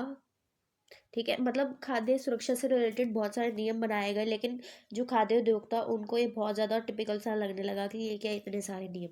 तो इस बात की आवश्यकता महसूस हुई कि खाद्य गुणवत्ता नियमन के लिए सभी नियमों का एकीकरण कर देना चाहिए, यानी कि सभी नियमों को एक कर दो। इसी उद्देश्य से भारत सरकार ने वर्ष 2006 में खाद्य सुरक्षा और मानक अधिनियम FSSAI 2006 पारित कर दिया। और इसके उद्देश्य क्या है कि खाद्य पदार्थों से संबंधित नियमों का एकीकरण करना, खाद्यों के लिए विज्ञान आधारित मानक निर्धारित करना, और खाद्य पदार्थ के निर्माण, भंडारण, वितरण, विक्रय, आयात के नियम के लिए जिम्मेदार होना। ठीक है। और मनुष्य के उपभोग के लिए सुरक्षित और पौष्टिक खाद्यों की उपलब्धता सुनिश्चित करना। ठीक है। ये सारे उद्देश्य हैं। और क्या उद्देश्य है? कि निर्माण परिसर में और उसके पास स्वास्थ्यजनक परिस्थितियां बनाए रखना, यानी कि जब जो भी कोई फूड प्रोडक्ट बन रहा है तो उसके आसपास कभी क्लीनलीनेस है या नहीं, ये इंश्योर करना। मानव स्वास्थ्य के खतरों के कारकों का वैज्ञानिक तरीके से आकलन और प्रबंधन करना।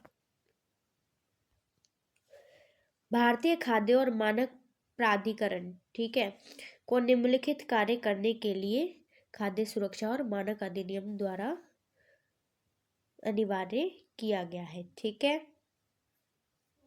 निम्नलिखित नहीं, सॉरी, उपयुक्त आएगा यहाँ। अब अगला क्वेश्चन है हमारा कि खाद्य मानकों, गुणवत्ता, शोध और व्यापार से संबंधित अंतर्राष्ट्रीय संस्थान और समझौतों का वर्णन करना है हमको। तो इसमें तो हम एक पढ़ेंगे कोडेक्स एलिमेंटेरियस कमीशन, ठीक है, CAC के बारे में पढ़ेंगे हम इसमें। और एक हम इसमें पढ़ेंगे WTO के बारे में पढ़ेंगे। और एक हम इसमें पढ़ेंगे ISO के बारे में। ओके, ठीक है जी।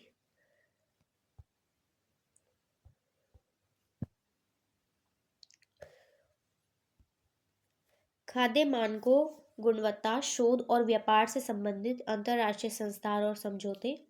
वर्तमान समय में ऐसे बहुत से अंतर्राष्ट्रीय संस्थान और समझौते हैं जो कि खाद्य सुरक्षा, गुणवत्ता, बचाव को बढ़ावा देने, शोध व व्यापार आसान बनाने के लिए प्रमुख भूमिका निभा रहे हैं। तो उनमें से भी कौन कौन से, एक तो इसमें है कोडेक्स एलिमेंटेरियस कमीशन, ठीक है। यह एक अंतर सरकारी संस्था है जिसे उपभोक्ताओं के स्वास्थ्य मानक, सुरक्षा व खाद्य एवं कृषि व्यापार को सरल बनाने के लिए स्थापित किया गया था। और सन 2017 में CAC कॉडेक्स एलिमेंटेरियस कमीशन ने अंतर्राष्ट्रीय सदस्यों की संख्या क्रमशः इसमें 187 सदस्य देश और एक सदस्य संगठन यूरोपीय समुदाय की थी, ठीक है। तो ये इसी में ये देश जो है और ये संगठन शामिल थे। भारत स्वास्थ्य परिवार कल्याण मंत्रालय के माध्यम से CAC का सदस्य है, ठीक है। भारत भी इसका सदस्य है स्वास्थ्य और परिवार कल्याण मंत्रालय के माध्यम से।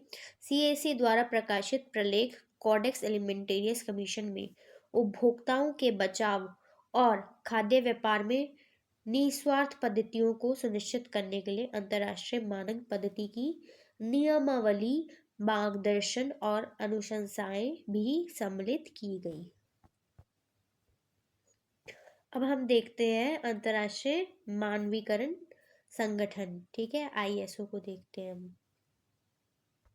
तो ये भाई ये गैर सरकारी संघ है, वस्तुओं और सेवाओं के अंतर्राष्ट्रीय विनिमय को सरल बनाता है, ठीक है। ये क्या करता है, वस्तुओं के सेवाओं के अंतर्राष्ट्रीय विनिमय एक्सचेंज को सरल बनाता है।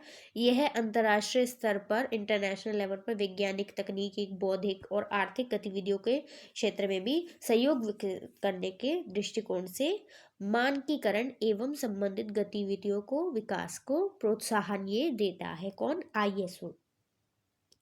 ISO द्वारा किए गए कार्य के परिणाम स्वरूप क्या हुआ है, अंतर्राष्ट्रीय समझौते होते हैं जो अंतर्राष्ट्रीय मानकों के रूप में प्रकाशित होते हैं। ISO 9000 गुणवत्ता आवश्यकताओं का एक अंतर्राष्ट्रीय संकेत चिन्ह है। यह किसी संस्थान के गुणवत्ता प्रबंधन से संबंधित होता है, ठीक है, क्वालिटी। इन भावकों को अपनाना स्वैच्छिक होता है, ठीक है, अपनी इच्छा से अपना सकते हैं। देखो ये रहा ISO का मार्का। अब हम देख लेते हैं WTO, वर्ल्ड ट्रेड ऑर्गेनाइजेशन, विश्व व्यापार संगठन। तो इसकी स्थापना हुई थी 1955 में। इसका उद्देश्य व्यापार के समझौतों को लागू करना है, ठीक है, यानी व्यापार के समझौतों को लागू करना, व्यापार के झगड़ों को सुलझाना, देश के व्यापार नीति के मुद्दे में सहायता देना है। व्यापार को सहजतापूर्वक, स्वतंत्रतापूर्वक और निष्कपट रूप से चलाना इसका काम है। WTO समझौते के अंतर्गत वस्तुएं, सेवाएं तथा बौद्धिक संपदा ये सब आता है इसमें। अगला क्वेश्चन है हमारा, खाद्य सुरक्षा प्रबंध प्रणालियों का उल्लेख करना है आपको, ठीक है। तो इसमें GMP, GHP और HACCP को हम पढ़ेंगे।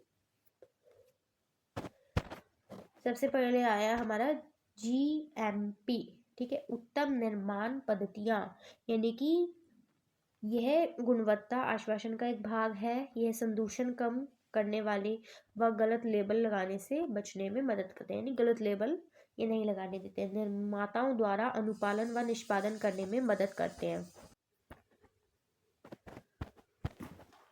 उत्तम हस्तन पद्धतियां, गुड हैंडलिंग प्रैक्टिसेस, यह खेत से उपभोक्ता तक खतरों के संभावित स्रोतों की पहचान करता है, यानी कि खेत से लेकर उपभोक्ता तक पहुंचने तक पूरा जो भी प्रोसेस होता है उन सब की ये गुड हैंडलिंग प्रैक्टिसेस को चेक करता है। यह सुनिश्चित करता है कि खाद्य पदार्थों का हस्तन करने वाले सभी व्यक्तियों की स्वास्थ्य संबंधी आदतें अच्छी हो, ठीक है, यानी कि वो हाइजीन को फॉलो करते हो। अब है HACCP, संकट विश्लेषण, क्रांतिक महत्वपूर्ण नियंत्रण बिंदु। कच्ची सामग्री एकत्र करना इनका काम है। निर्माण, वितरण आदि के समय होने वाले संकटों की संभावनाओं का आकलन करना, ठीक है। कच्ची सामग्री एकत्रित करने, निर्माण, वितरण आदि के समय पे जो भी संकट उत्पन्न हो सकते हैं उन सब का आकलन ये करते हैं। संकटों के नियंत्रण के लिए उपाय भी बताना इनका काम होता है।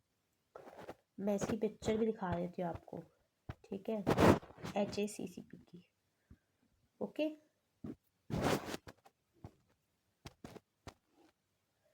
नेक्स्ट क्वेश्चन है हमारा, खाद्य गुणवत्ता और खाद्य सुरक्षा में जीविका, ठीक है, जीविका के लिए आवश्यक ज्ञान और कौशल तथा कार्य क्षेत्र के बारे में आपको संक्षेप में बताना है।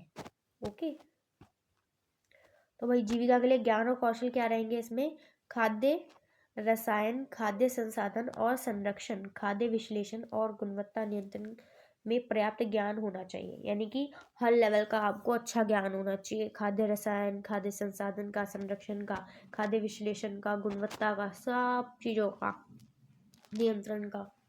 उन्हें खाद्य सूक्ष्म जैविकी, खाद्य कानून और संवेदी मूल्यांकन में निपुण होना चाहिए। कार्य क्षेत्र या जीविका के अवसर क्या होंगे इसमें, तो भाई गुणवत्ता नियंत्रण प्रबंधक बन सकते हैं आप, क्वालिटी को चेक करने वाले। गुणवत्ता नियंत्रण प्रयोगशाला में विश्लेषक बन सकते हैं। खाद्य सुरक्षा प्रबंधन और HACCP टीम के सदस्य भी बन सकते हो। शोध और विकास विभाग में कार्य कर सकते हैं।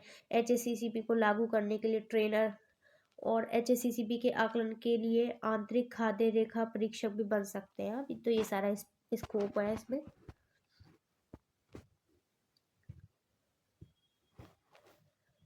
ये सारा मैंने पढ़ लिया।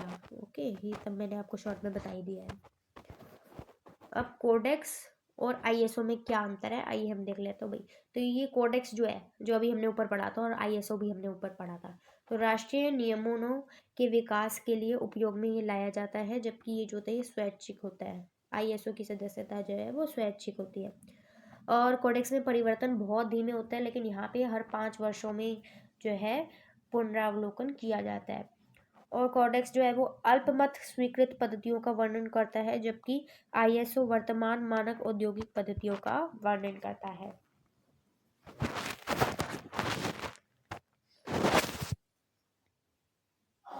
अब अगला क्वेश्चन आया कि खाद्य सुरक्षा, ठीक है, और खाद्य गुणवत्ता एक वैश्विक मुद्दा क्यों बन गया है, ये हमको स्पष्ट करना है। तो वैश्विक स्तर पर खाद्य जनित रोग, सार्वजनिक स्वास्थ्य संबंधी समस्याएं हैं, ठीक है, और वर्ष 2005 में दस्त जैसे रोगों से 18 लोगों की मृत्यु हो गई, यानी कि इतनी बड़ी समस्या जो कि एक खाद्य जनित रोग था, ठीक है। तो और राष्ट्रीय परिवार स्वास्थ्य सर्वेक्षण 2015-16 के अनुसार क्या है भाई, 5 वर्ष से कम वर्ष वाले बच्चों में प्रतिवर्ष दस्त के 30 करोड़ से अधिक मामले आते हैं, यानी कि कितनी बड़ा, मतलब फूड सिक्योरिटी ऐसे कितनी बड़ी समस्या बन जाती है, आप समझ रहे हैं। खाद्य जनित रोगों से व्यापार और पर्यटन पे भी नुकसान होता है, ठीक है, यानी कि व्यापार में भी असर पड़ेगा, टूरिज्म पर भी असर पड़ेगा, जिसके कारण धन अर्जन में कमी होगी। अब देखो बाहर से टूरिस्ट आएंगे और आप उनको गंदा खाना दो, ठीक है, जिनसे वो बीमार हो जाए, तो फिर आपका तो टूरिज्म फिर ऐसा खराब होता जाएगा ना। बेरोजगारी और मुकदमेबाजी भी इसमें बढ़ती है, वही सब जो हमने ऊपर पढ़ा था। उसके बाद आ जाता है खाद्य सुरक्षा और गुणवत्ता के महत्व को उजागर कीजिए। तो भाई खाद्य सुरक्षा और गुणवत्ता जो है जन स्वास्थ्य, आर्थिक स्थिरता और उपभोक्ता विश्वास के लिए अत्यंत महत्वपूर्ण है, ठीक है। तो खाद्य सुरक्षा और गुणवत्ता क्यों महत्वपूर्ण है भाई, उपभोक्ता के विश्वास के लिए, आर्थिक स्थिरता के लिए, जैसे हमने यहाँ पे पढ़ा ना, बेरोजगारी बढ़ जाएगी, धन अर्जन में कमी होगी, और जन स्वास्थ्य के लिए बहुत ज़्यादा इम्पोर्टेंट है। यह दूषित भोजन से होने वाली मौतों और बीमारियों को भी रोकती है, पोषण सुनिश्चित करती है, और स्वास्थ्य खाद्य उद्योग में ब्रांड प्रतिष्ठा और आर्थिक विकास को बनाए रखने में भी अनिवार्य है। तो ये बहुत ज़्यादा इम्पोर्टेंट होता है। और स्टूडेंट्स, अब ये वीडियो एंड हो जाती है। पार्ट 1 जो था वो यहीं तक था, पार्ट 2 की वीडियो मैं जल्द ही लेकर आऊँगी, और तब तक के लिए टेक केयर। और इस वीडियो को लाइक कर देना, इस पर कमेंट भी कर देना आप लोग, और इस वीडियो को अपने दोस्तों यारों के साथ में शेयर भी कर देना, चैनल को भी सब्सक्राइब कर देना, बेल आइकन को भी प्रेस कर देना। तब तक के लिए take care and bye bye.